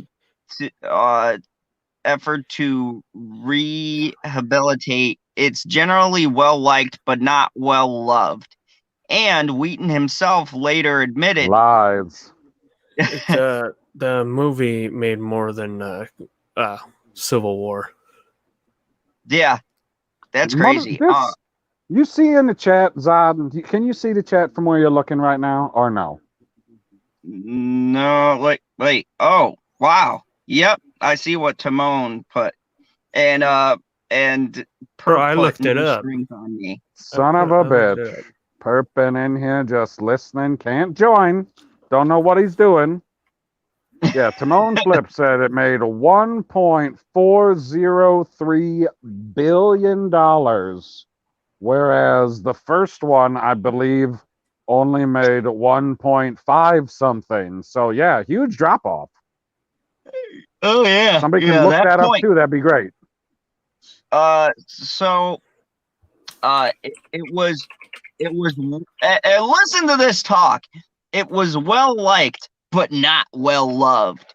And Whedon himself later admitted the making of the sequel exhausted him. He's not worked for Marvel since. It just made a little less than the first Avengers movie. Yeah. 1.519 billion. So it only made 116 million less. Wow, what a failure. Well, that's crazy. Okay, Perp, I see what you said in the chat, you son of a bitch. Thank you for leaving a like. I used to troll him with that one because of all the people that say, "Oh, I leave a like." Bye. People fucking killed my channel an hour. Yeah, people killed my channel doing that shit on my longer videos. That's why That's why I'm glad I have these shorter videos Oh, I left a like. Yeah, the video's done now. Thank God. I left a like. It took me the entire time to watch your video to leave a like. His projects post Ultron have not seen the same kind of success pre Ultron that like his other works. Fans started to crap more often on his projects, with one fan from Reddit, so you know it's reliable, criticizing his handling of Iron Man in particular. That fan on Reddit said, just the most edgelord power fantasy Deadpool type stuff. We get it. Tony is rich and cool and never wrong. Yeah, that's his Another actual fan- character art. That's his actual character shit. Stan Lee wrote Tony Stark with a bunch of undesirable traits, but made it so that people would like him. And Tony Stark's always supposed to have undesirable traits, but you're supposed to like him. Yeah, another fan complained about a moment with Wanda in Ultron, saying the scene where Wanda rips out Ultron's heart after her brother dies feels really awkward and kind of cringeworthy, and the scene is made pointless anyways when we find out Ultron survived. So all it really accomplished was getting Wanda into a situation. It wasn't made pointless. It was made pointless for Wanda to have her emotional moment. That was all it was for. I think the people. This is funny with people. Ultron. Oh, you survived anyway. I'm like, yeah, he can. He's probably. I still believe he's still fucking alive because that's the way Ultron is. Sure. That's how he is in the comics. He's kind of like how Brainiac is in DC. You think you've killed them, but because they're both computers, they probably survived. Good luck. Yeah, they download themselves. That's their whole thing. People are fucking stupid. Anyways, it almost feels like Spoken Wanda like a true expert. Hey, that's what it comes down to. It almost feels like Wanda had two different ideas for killing Ultron, one by Wanda and one by Vision, but he couldn't pick which one to use. It's good to see you're a fucking screenwriter.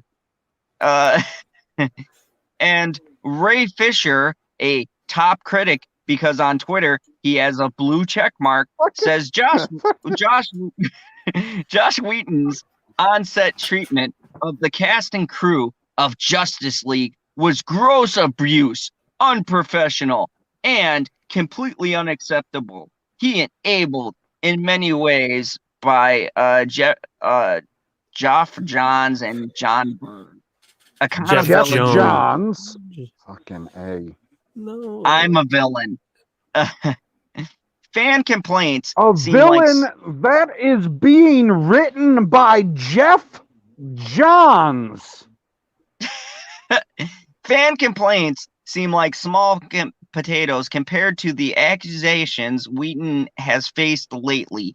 Whedon was brought in the reshoots of DC's all-heroes movie Justice League after the original director, Snyder, dropped out.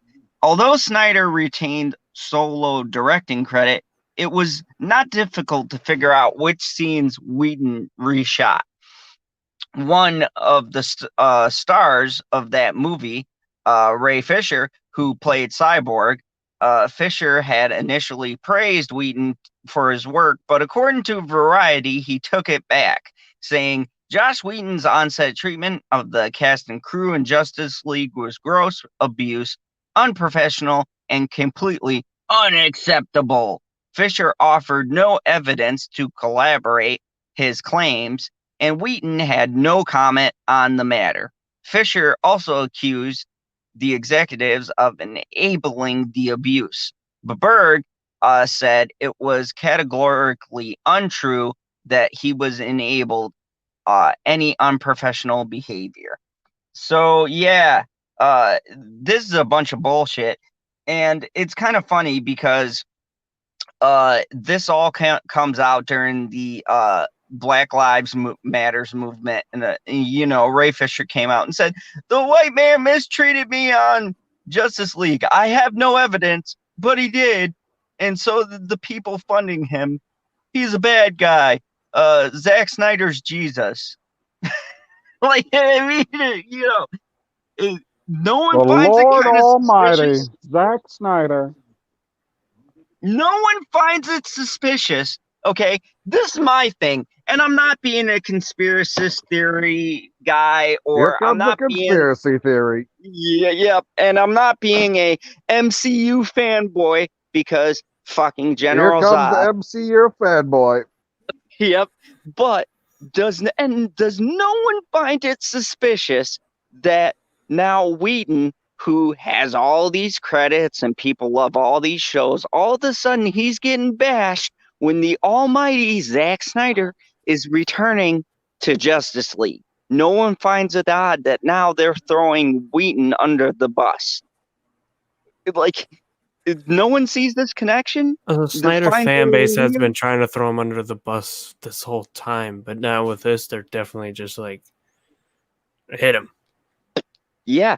All of a sudden, this man who I'm sure all of you fucking hypocrites sat back and watched at least one thing he's put out. At least one thing. Whether it's Buffy, I knew we'd make it to the Snyder Cut eventually. And a lot of people just hate him too because of his like political views and stuff. I'm like, you know he's made good stuff and you've watched it. The money he's made's proven otherwise. Oh yeah, I Right? 100% agree. I 100% agree. I mean, look at all of the writing credits he's got.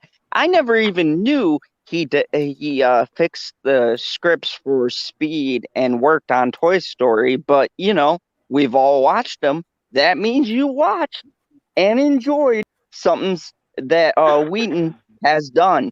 You are a fan of those movies. That means you are Joss a fan Whedon of did his the writing. movie It's Toy just like Story. it's just like the people that hate he George did the Lucas.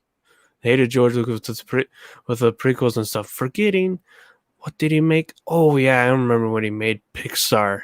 Pixar exists because of him. Exactly. It's like these people come out, and when one thing they don't like, it comes out, they all of a sudden hate this director. Like, I'm not watching his shit anymore.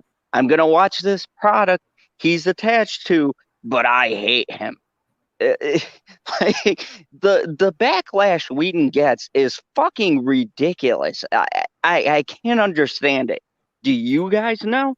I have no clue. Like he hasn't done anything that's like terrible. You hear all I people. know is he did not write Justice League and he was just a fill-in. Kind of like Ron Howard. I don't blame Ron Howard for the reason why Solo was shit. I'm pretty sure if he was given the script and some time, he probably would have done better than what was thrown out there. It's fucking Ron Howard. Of course, he would have done something, but Disney's like, because he kept saying he had all these notes and all these things he wanted to do, and I'm like, you guys should have just scrapped it, delayed it, and let him do his own thing with it, because he was obviously dedicated to that once you pulled him on. But swinging it back to the MCU for a second, like, imagine the stress. Okay, imagine the stress of making an Avengers movie, right? You're coming off of making the first one. Everyone loved it. So, you got to follow that up. And I like Age of Ultron. I don't see, like, what everyone's problem is with this fucking movie. You only like the movie?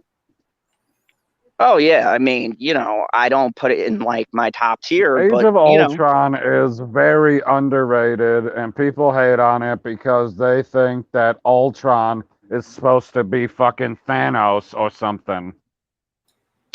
Look. Anyone who follows the comics, yes, Ultron is one of the bigger villains, but he's not, like you said, he's not Thanos level. He's like, that sub tier. He's like the mini boss. He is a very powerful villain, but he's not like Dr. Doom. Stop saying Thanos level because Dr. Doom is at the top. Yeah, but Doctor Doom can't beat Thanos. Come on, let's Yes, be he reasonable. can. Oh no, he cannot. Hey man, Thanos is a comics fucking wise, eternal. He's a I god. believe that Doctor Doom could beat anybody. Doctor Doom is a man. Hey Thanos man, is a in the god. comics, There is a difference, Thanos is people. not a fucking god until he has the goddamn Infinity Gauntlet, and in the comics, No, he's a goddamn simp. His race is literally Like, what are we talking god about? beings. Yeah, and His Doctor race Doom he is comes a god. from are lesser gods. Yes, and Doctor Doom's a god. Doctor Like, Doom is now, a fucking are you counting scientist. any like characters from like Yes, X-Men who here? is seen as a god. No, we're just talking Doom versus Thanos. Doom does not win that fight. He is a man. He's a man who is very smart. Remember, he You don't sends think that Doom drones. can take Thanos without the gauntlet? Remember, Doctor Doom's. Thanos took out Avengers with half of the stones. Tony Stark kicked his ass at the end. You watch, General. In the end, Tony Stark kicked his ass, and Doctor Doom is smarter than Tony Stark, and so is Reed Richards. So he would figure out how to defeat Thanos. And he has his Doom drones, which are fake imitations that he usually sends out, so then his opponent can be fatigued, and by the time they figure out it's one of that, he comes in and kicks their ass. And okay, I gotta address the chat for a second. Stone Cold, you do that, Jeremy. Titans. Put the comment up. Gods, put the comment up. Titans, gods, they're still the same fucking thing. Oh, they're not. They are not the same thing. A god cannot be killed by normal weaponry and methods. Whereas someone needs to read Greek mythology. Or a demigod like Thor can be. You just got to be super strong. You gotta someone needs to look in Greek mythology. You forgot about the war against the gods and the Titans. Newsflash, the gods won, the Titans lost. That's debatable because they didn't fucking die. They still got their revenge. Yeah, and then they were kicked again, and they were locked up again by the gods again. Okay, but let me ask you, Cyber, did they die? No, they got locked up because they couldn't be killed. Okay, do you want to be locked up for eternity in the fucking Phantom Zone, or do you want to fucking die? I, personally, will take death. I will take being locked up because you have the possibility of escaping. No, you have the eternal torment of being locked up. No, man, there's no possibility of escaping the Phantom Zone unless somebody's being a fucking idiot. And Perp, we will not talk about Brie Larson's video, and I will not acknowledge that I did watch her workout video at all ever. Ooh, Lemon Pie is here. Finally, we have somebody on the channel that I can sink my teeth into.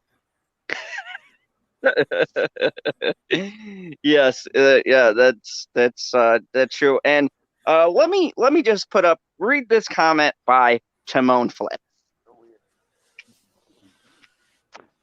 Timon Flip says, Greek mythos. Cronus was a titan and father to Zeus, Poseidon, and Hades. Yep, the big names right there. To be fair, they did wind up killing Kronos, but you know. What was that? Yeah, they killed him. Yeah, that's not the point. You know what it fucking took for them to do that? Cyber. You know what they had to do, okay? My whole point being, mortal man. No. A mortal man who's using. Hey! You're not focusing on Timon. No, stop. You're not focusing on Timon's second comment. He says, and Thanos is not that kind of Titan. Yeah, he's a dead Titan. No, he's Thanos is like the metaphor of Titan, which is some big guy. Like Andre the Giant, he's a Titan. Let's do this the easy way, because on the panel, at least, it's 2-1. So let's send the question to the chat. Without the gauntlet, Doom or Thanos, who do you got? Let us know. Yeah, that's fair. We got 7 to 8 people watching. This should be interesting. I'm just super easy. saying. 1-word answers. You don't even need to tell us why. If you want to, you can. If you don't want to, if you just want to say Doom wins, fuck Thanos, that works too. We got 1 vote for Doom. 2. And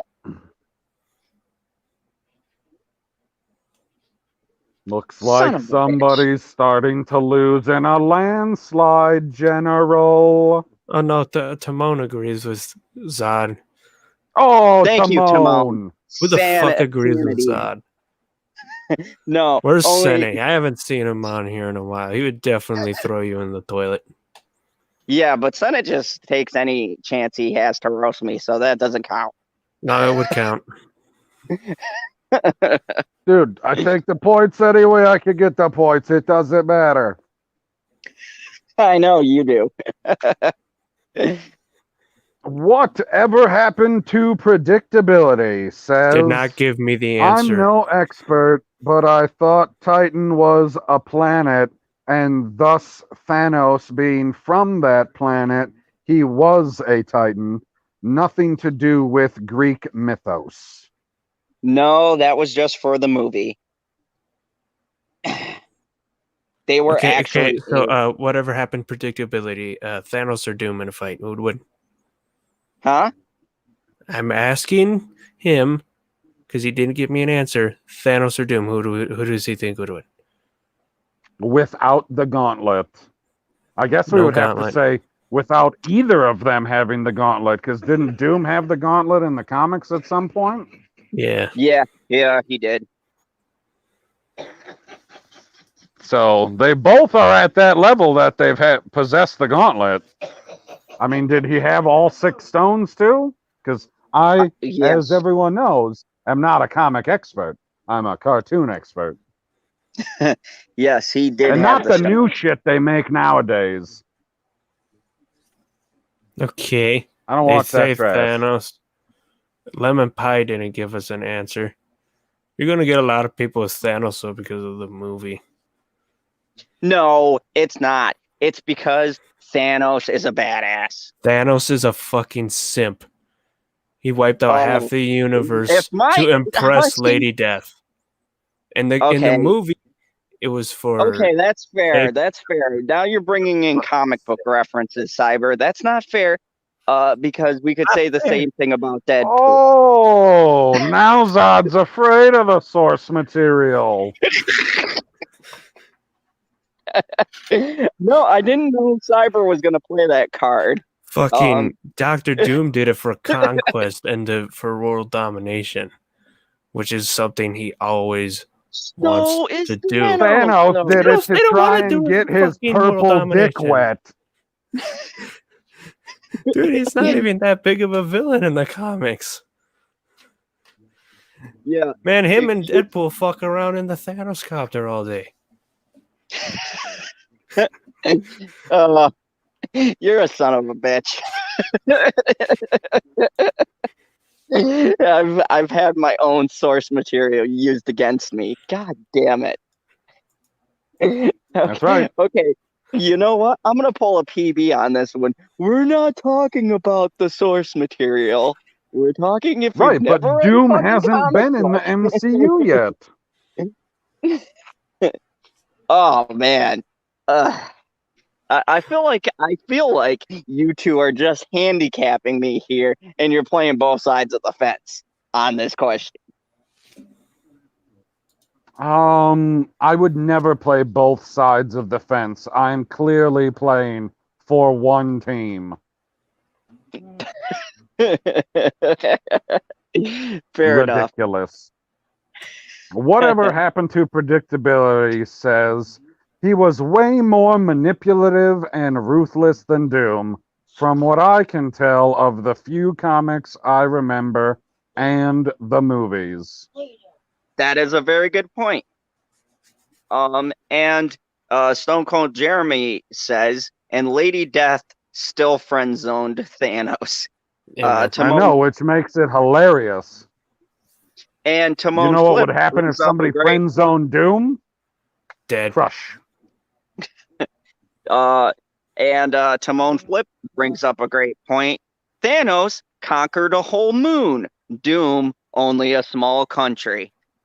Thanos is not from. I mean, I guess it might be a moon, but it's not the moon Titan that is in our solar system. So it's I'm guessing Lemon Pie is on Doom. I'm guessing Lemon Pie is on Team Doom, so it makes it 3-2 in the chat, thus making a total of 5-3. I feel like this is. I feel like this is a rigged election, and I want to recount. No. Come on, Cyber. I think Lemon Pie is definitely on our side. I mean, he said Dr. Doom can make a drone with lipstick in it to distract Thanos.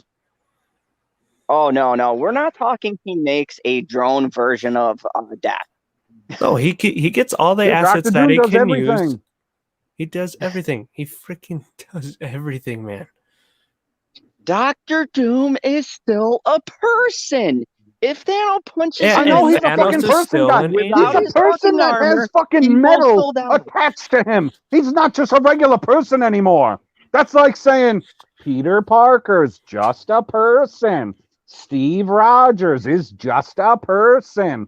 Wolverine is just a person who has a person. Wolverine's just a person who has an adamantium skeleton. Hell. Wolverine doesn't enter that conversation because Wolverine's a mutant. That's a whole different thing. You can't include part of the human race. No, they're part of the mutants. They're not considered human. By the very definition, they have a human physical form. Okay, so then how is Dr. Doom not a mutant if he was exposed the same way that the Fantastic Four were? How can you tell me that he's just a human in the same way that I assume you mean that Batman and the Green Arrow are just humans?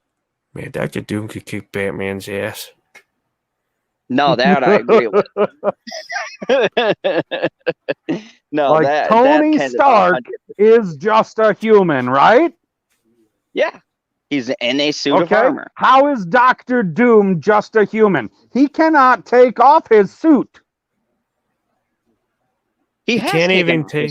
No, he can't take off his mask. It's fucking melded to his face.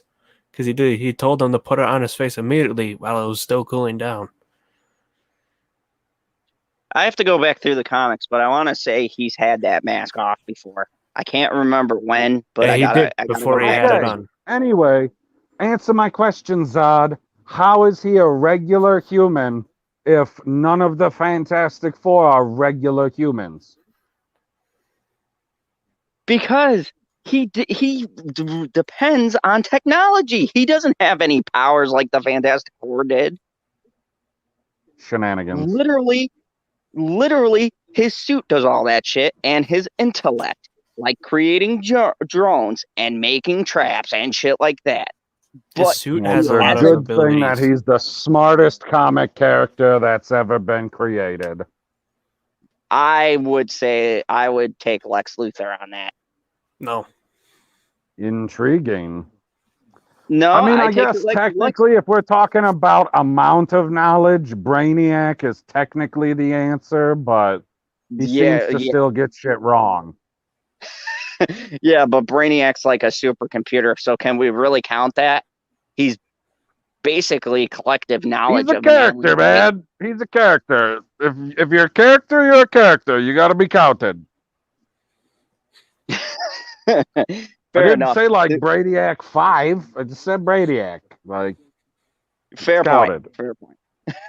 I don't even remember what the subject is. So what's the next article? I know. We got so far. This is why people watch whatever. The show, everybody in the chat loved what we were talking about. Put a 1 if you loved what we were talking about. Put a 2 if you hated it. No, I think whenever you get into these debates, this is exactly what Hold on. our culture I should gotta say that whatever happened to Brigadier. He said Doom's motivation is purely selfish. No shit, he's a fucking dictator and a narcissist. And he says Thanos' motivation was more powerful, love and death. No, I said he's a fucking simp. He did sacrifice all this shit just for this fucking hoe that didn't even want him. Thank you, Stone Cold Jeremy. 6 rare nice fucking pun. gems. 6 rare gems because there's only fucking 6 of them. He said the most powerful stones in the universe. Yes, there's only fucking gems. 6 of them. They're gems because he bedazzles his fucking fancy ass gauntlet for his fucking lady friend. Wipes out half the universe. He's like, nah, fuck you, bitch. Thanks for the gems, though. I like the gauntlet. Bye. It's just she's just like the e-girls. He was trying to impress his e-girl. Oh, Jesus Christ. By the way, everyone liked our discussion. Okay. Anyways, moving on. Speaking of villains, now that we're down this rabbit hole, let's talk about my last article of the night. The Batman. Guess who? Finally. Threw his name into the hat. And you guys can let me know in the chat what you think about this. Dave Bautista tried to get an iconic villain role. Ooh, what did Big Dave want to get? Well, I mean, when you say big, I feel like there's only one answer. Scarecrow. Oh. It's a joke, man. I thought it was going to be Calendar Man. Obviously, the only villain that he can play is Bane. He's on the right drugs already. Exactly. The Batman will begin shooting in September after being delayed due to Corona. Since then, Matt Reeves' own Batman universe began to expand with the announcement of the spin-off show based on the events of The Batman. Excited. As for the movie, I am too. As for the movie, not much has been revealed about the plot besides the fact that many of Batman's rogue gallery will be appearing. Supposedly, a spin-off movie for Bane has been pitched as the Heroic Hollywood reported, and if the pitch falls through, he would also appear in the sequel to The Batman. In fact, many fans, including those at Direct, wish for Bane to join the rest of the villains appearing in Matt Reeves' The Batman trilogy. After rumor that was circulated on the internet for a while has been Dave Bautista vying for the role, which the actor finally addressed on Twitter. The rumors of Dave Bautista pursuing Bane began to rise. He tweeted it himself at Warner Brothers saying, "It won't come to you, so you gotta go and get it," implying that he was with them for the role, which many assumed would be Bane. And then they showed the Twitter, and he's looking like if he doesn't get the role, he's going to kick someone's ass. A fan tweeted at Bautista about him playing Bane, which the actor actually addressed and confirmed that he indeed sought out the part, but was unsuccessful. He said, "Unfortunately not. Tried my best." What does this mean? This could mean a variety of things. From the role being to someone else, Warner Brothers having no plans to introduce the character anytime soon, or the studio simply not seeing Dave Bautista as the right person for this interpretation of Bane. Outside of DC Warner Bros., this could also signal the end of Drax in the Guardians of the Galaxy franchise, as Batista was likely seeking out another franchise for a long-spanning role, which could make him. Whoa. He ain't, yeah, he's seeking out another paycheck. That don't fucking mean that he's not getting another paycheck on top of it. Everybody wants 2 paychecks. Yeah, that's true. Which could have made him too busy to play the Destroyer Drax. Could in fact be one of the characters to die in the new Guardians of the Galaxy Volume 3. So, I don't know. I think Dave Bautista would be Hold a good choice. on. Jamie Vick asked, who is this Dave person? Dave Bautista is a former WWE and World Heavyweight Champion, and also is the man who plays Drax in Guardians of the Galaxy and the Avengers movies that he is in. Also, he has played in several other different movies. Oh, yeah, he's You've got all seen him. kinds of freaking movies on, I don't know how many are on Netflix and how many are on Amazon Prime and how many are on freaking Hulu, but they're all over the place. He's got all kinds of freaking movies out. Oh yeah, he's also done roles in Blade Runner 2047. He did the very first character who gets killed, but he was in that. He was also in James Bond, Spectre. So I mean, he's been in a couple of like A-list type movies. Here's the problem. Dave Bautista is not a good actor.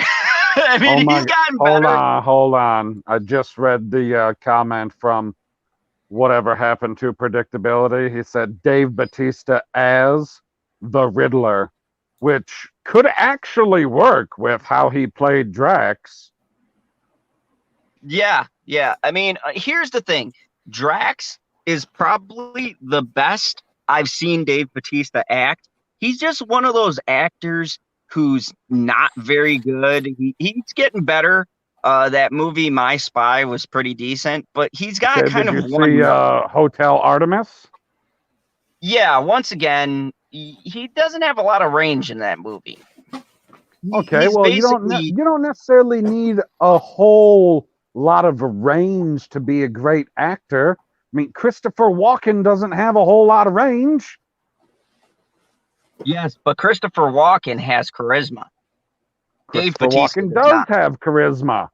You're telling me that Batista doesn't have charisma? You don't become World Heavyweight Champion without charisma. Even in the WWE, I wouldn't say he was charismatic. He was just scary. He was the animal. I mean... I know he was the animal. He was, I mean, they weren't at their peak at that time, but it was better then than it is now. Oh, 1,000%. But, I mean, you know... I'm saying in this role, though, I think that it's a bad move to pass on him. I could honestly see in him doing great to me, to me, the most likely explanation from listening to you read the entire article, which didn't have any puns, disappointing. I'll get over that. But I would guess that there isn't going to be a Bane in the movie. Because, yeah, why wouldn't you want to use him as Bane? Because obviously you don't have a problem with characters crossing over as far as Warner Brothers is considered. I don't know with the individual producer, director, writer of the Batman. I don't know about Matt Reeves, how he feels about that type of shit. I'm sure he doesn't necessarily care. A lot of them don't care about that type of shit. They just want to make a great movie and bring their story to life. At least I hope that's what they're trying to do, unless they're named Ryan fucking Johnson. Fuck that bastard. Anyway. I knew you were going to swing around to that. Continue. Yeah. I don't see why you would pass on having him there because they used Tom Hardy just fine. Like he went, he played there. He was Bane in The Dark Knight, and then he went to Marvel. They didn't have a problem. And gosh, I can't think. I know there's somebody off the top of my head that was a Marvel character and then came over to DC, and I can't think of them. Son of Ben a bitch. Affleck. Oh yeah, there you go. That's the one. You So there you know, go.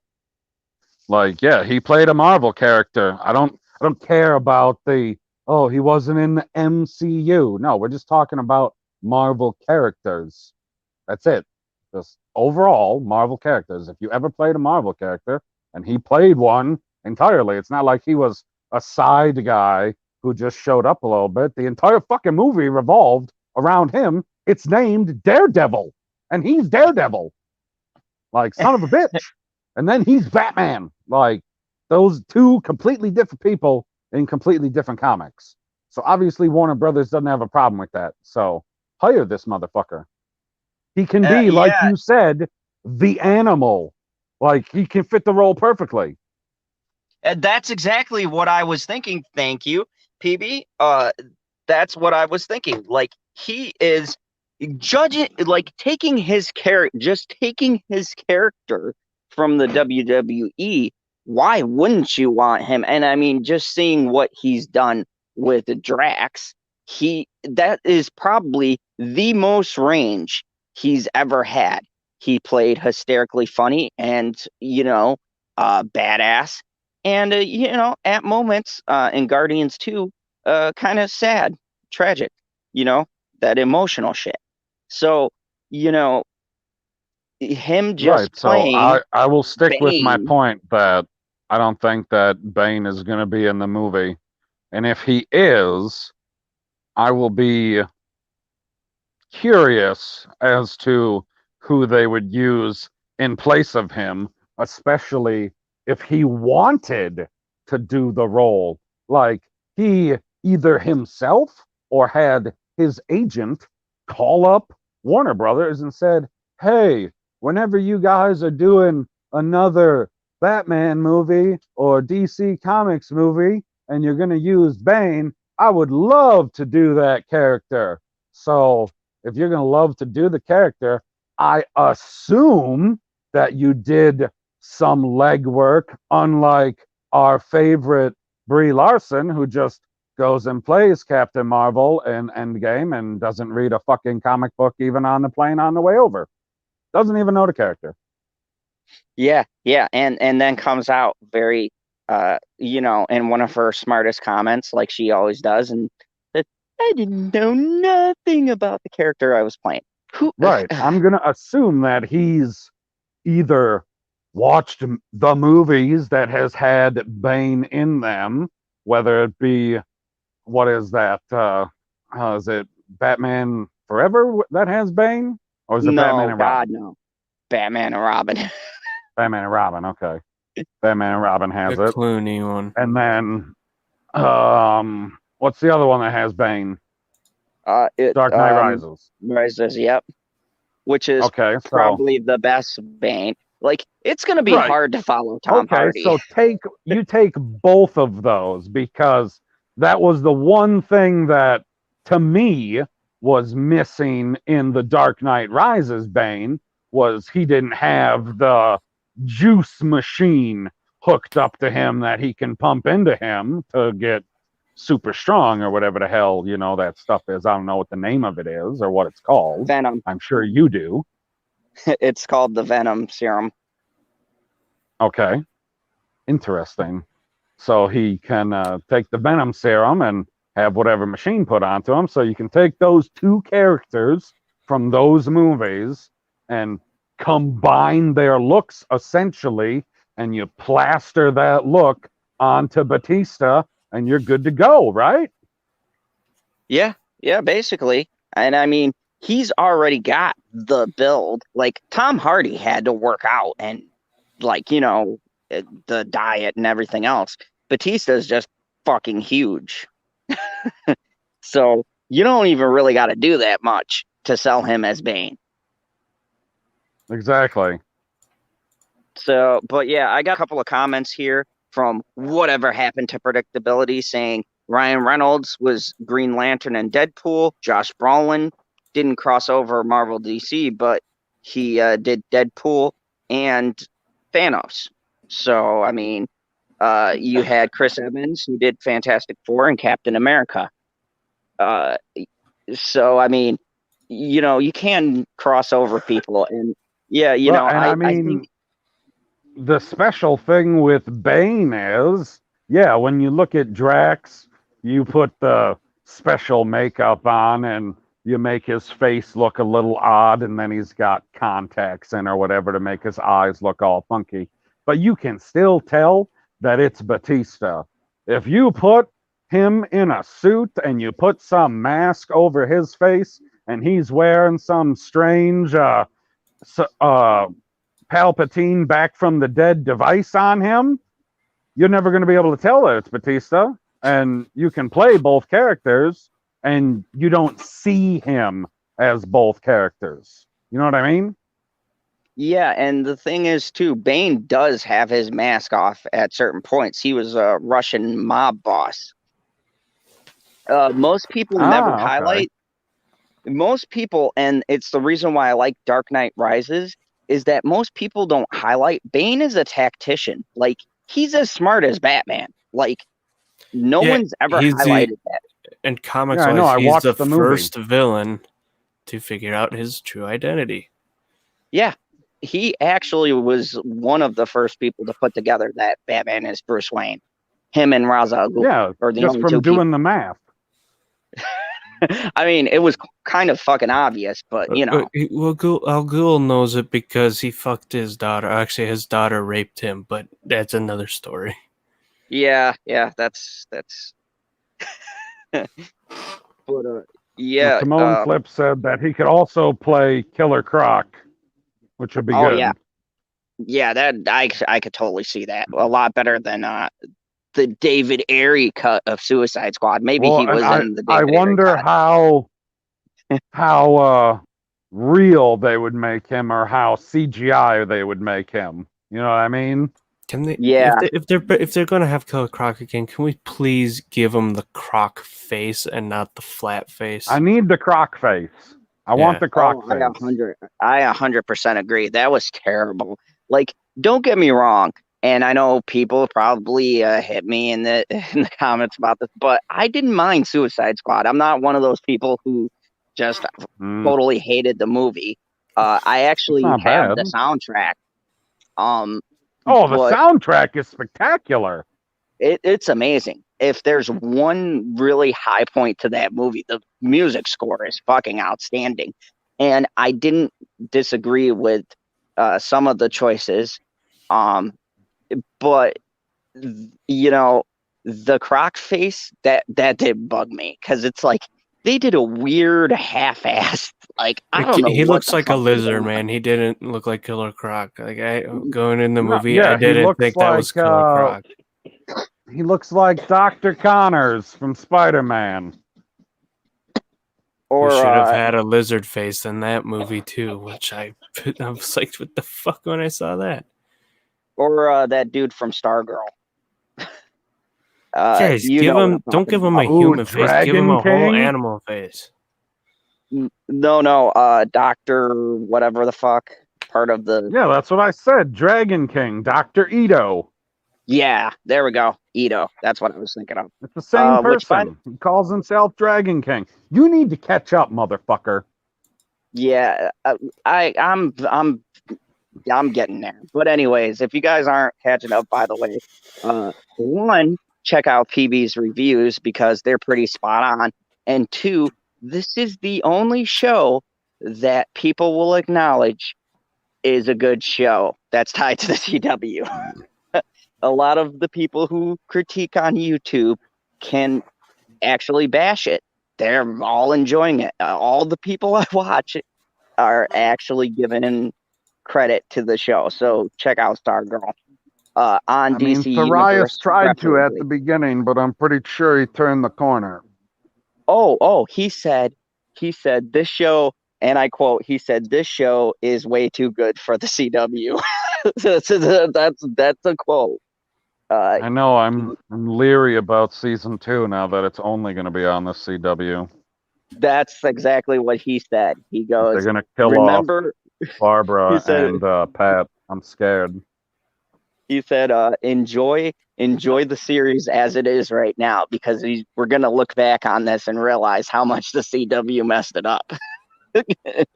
So it's going to be interesting to see season 2. But anyways, that's all I got for tonight. I'm going to go down the panel because, folks, I've been up since 5 a.m. We got 10 people. Thank you so much. This has been amazing talk. Really great stuff. And don't miss my talk with PB, who I drafted, and of course Father Zod on Black Lives Matters and how it is a ridiculous movement, and they are a sham. And I will tell you exactly why the whole movement is a sham. Anyways, let's go down the line here. Cyber, Husky, what do you got coming out? Hold on.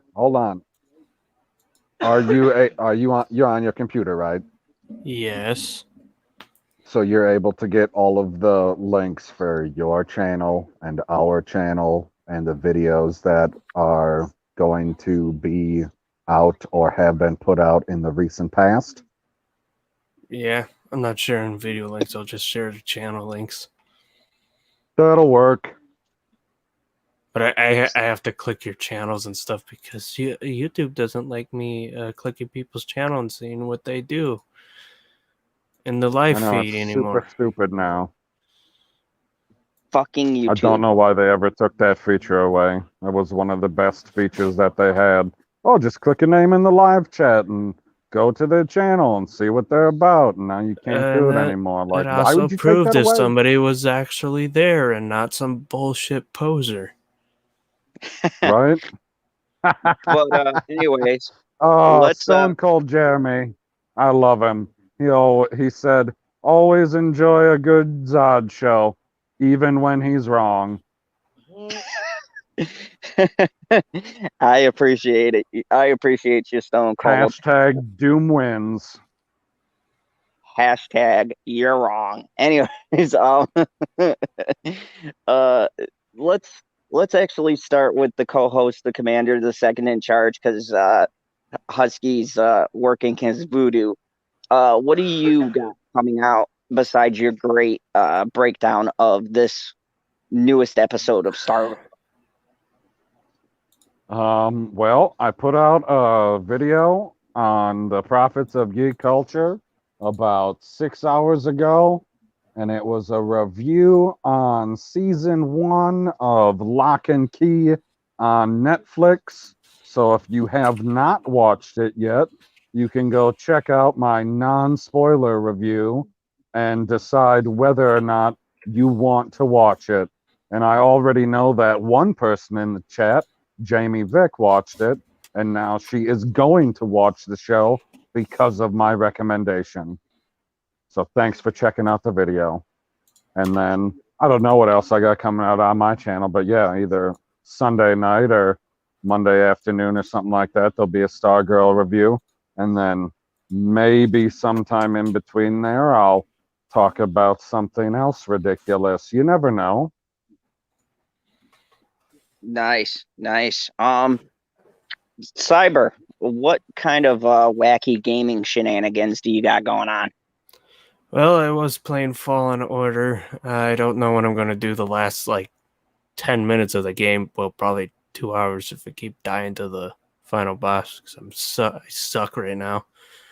Dude, you died. The rest of the game was an hour straight. The rest of the game was fucking breeze until that point. Grandmaster. Don't know why I'm dying to that one. Anyways, that's on my Twitch. I don't know if I'm going to be streaming next week or when I will be, but I know it will be the following week. Nice. That makes sense? Nice. Yeah. I don't know what to stream though. And then I had a video coming out on Sunday on my YouTube. Super awesome. So go check out the dog that we all know and love, Cyber Husky. check out his channel. He's got ultra Yeah, he political can't videos give you the on title there. of the video, or it will be a slight spoiler. I did give him the title name. I just said it's a parody of Game Theory. Oh, okay. Yeah. So yeah, Yeah, you're gonna laugh definitely your ass off. go check it out. Cyber has got some funny videos, and the best rage in gaming that I've seen in years. So definitely go check out his videos. I have got a ton of shit going down. I will be doing my expose on the Black Lives Matters movement tomorrow at 10 p.m. with my father. He will be bringing some documents about the things going on in that movement and why it is a sham and who actually runs it. And you guys will be surprised when you find out who's running the party, or I'm sorry, the group. And yeah, I got a review coming out on Sunday for the Umbrella Academy season 2. I will be doing a live stream because it's a fucking long show, so it's going to take me a while to finish the episodes. I started them today, and I'm here to tell you it might be better than season 1. And season 1 was pretty good. So I will be doing a live review with minor spoilers. So if you haven't seen it, go check it out and then check out my review, and also check out my War on Cybertron review, Part 1 Siege. And I'm also doing a show with Stevie J. We'll be talking about video game movies, which one works, which ones don't, and why they succeed or fail. So check that out on Sunday. Stevie gave me a funny reply back, so he's got some interesting thoughts on comic book, or I'm sorry, video game movies. I don't think he likes them, so it's gonna be a very funny talk. I can't wait. He loves game theory. Yeah, he's got Didn't you see the thumbnail? No one's seen the thumbnail except you. Oh, I thought it was scheduled. No, it's scheduled, but nobody sees the premiere thing. Oh, I thought once just- it's scheduled, people can see it. No, Not until that's a if half you an set hour it for before. that's when you set it as premiere. Oh. When you schedule it, you can just schedule it so like, oh, I won't be here to click upload on the video at the same. Oh, I'll just schedule it so I don't, if you're busy. Yeah, Generation Productions, welcome to the end of the show. Oh, damn. Hey, on the bright side, you can go back and watch the show at like 1.25 or 1.5 speed and get through all of the stupid Zod stuff and listen to me and Husky talk intelligently. I think half pow. the reason why people come on the channel is to hear the stupid Zod stuff, and then how much I'm gonna piss you off, which elicits a funny response. Anyways, thank you everybody. We really appreciate having you. We'll be back next Friday, and Saturdays, if everything goes well, you might see my father on my channel more. So yeah, he really had a good time, and we may be bringing you some more actual news and breaking down some real life shit that's going on. So it'll be more of a serious thing than what I do here tonight. So yeah, it's going to be definitely interesting. So check that out. And as always, you guys already know, if you're here, the one and only rule here in the fandom zone. Go ahead, say it, PB. I know you've been dying to. I will say it. Kneel before Dr. Doom. Oh, hell yes.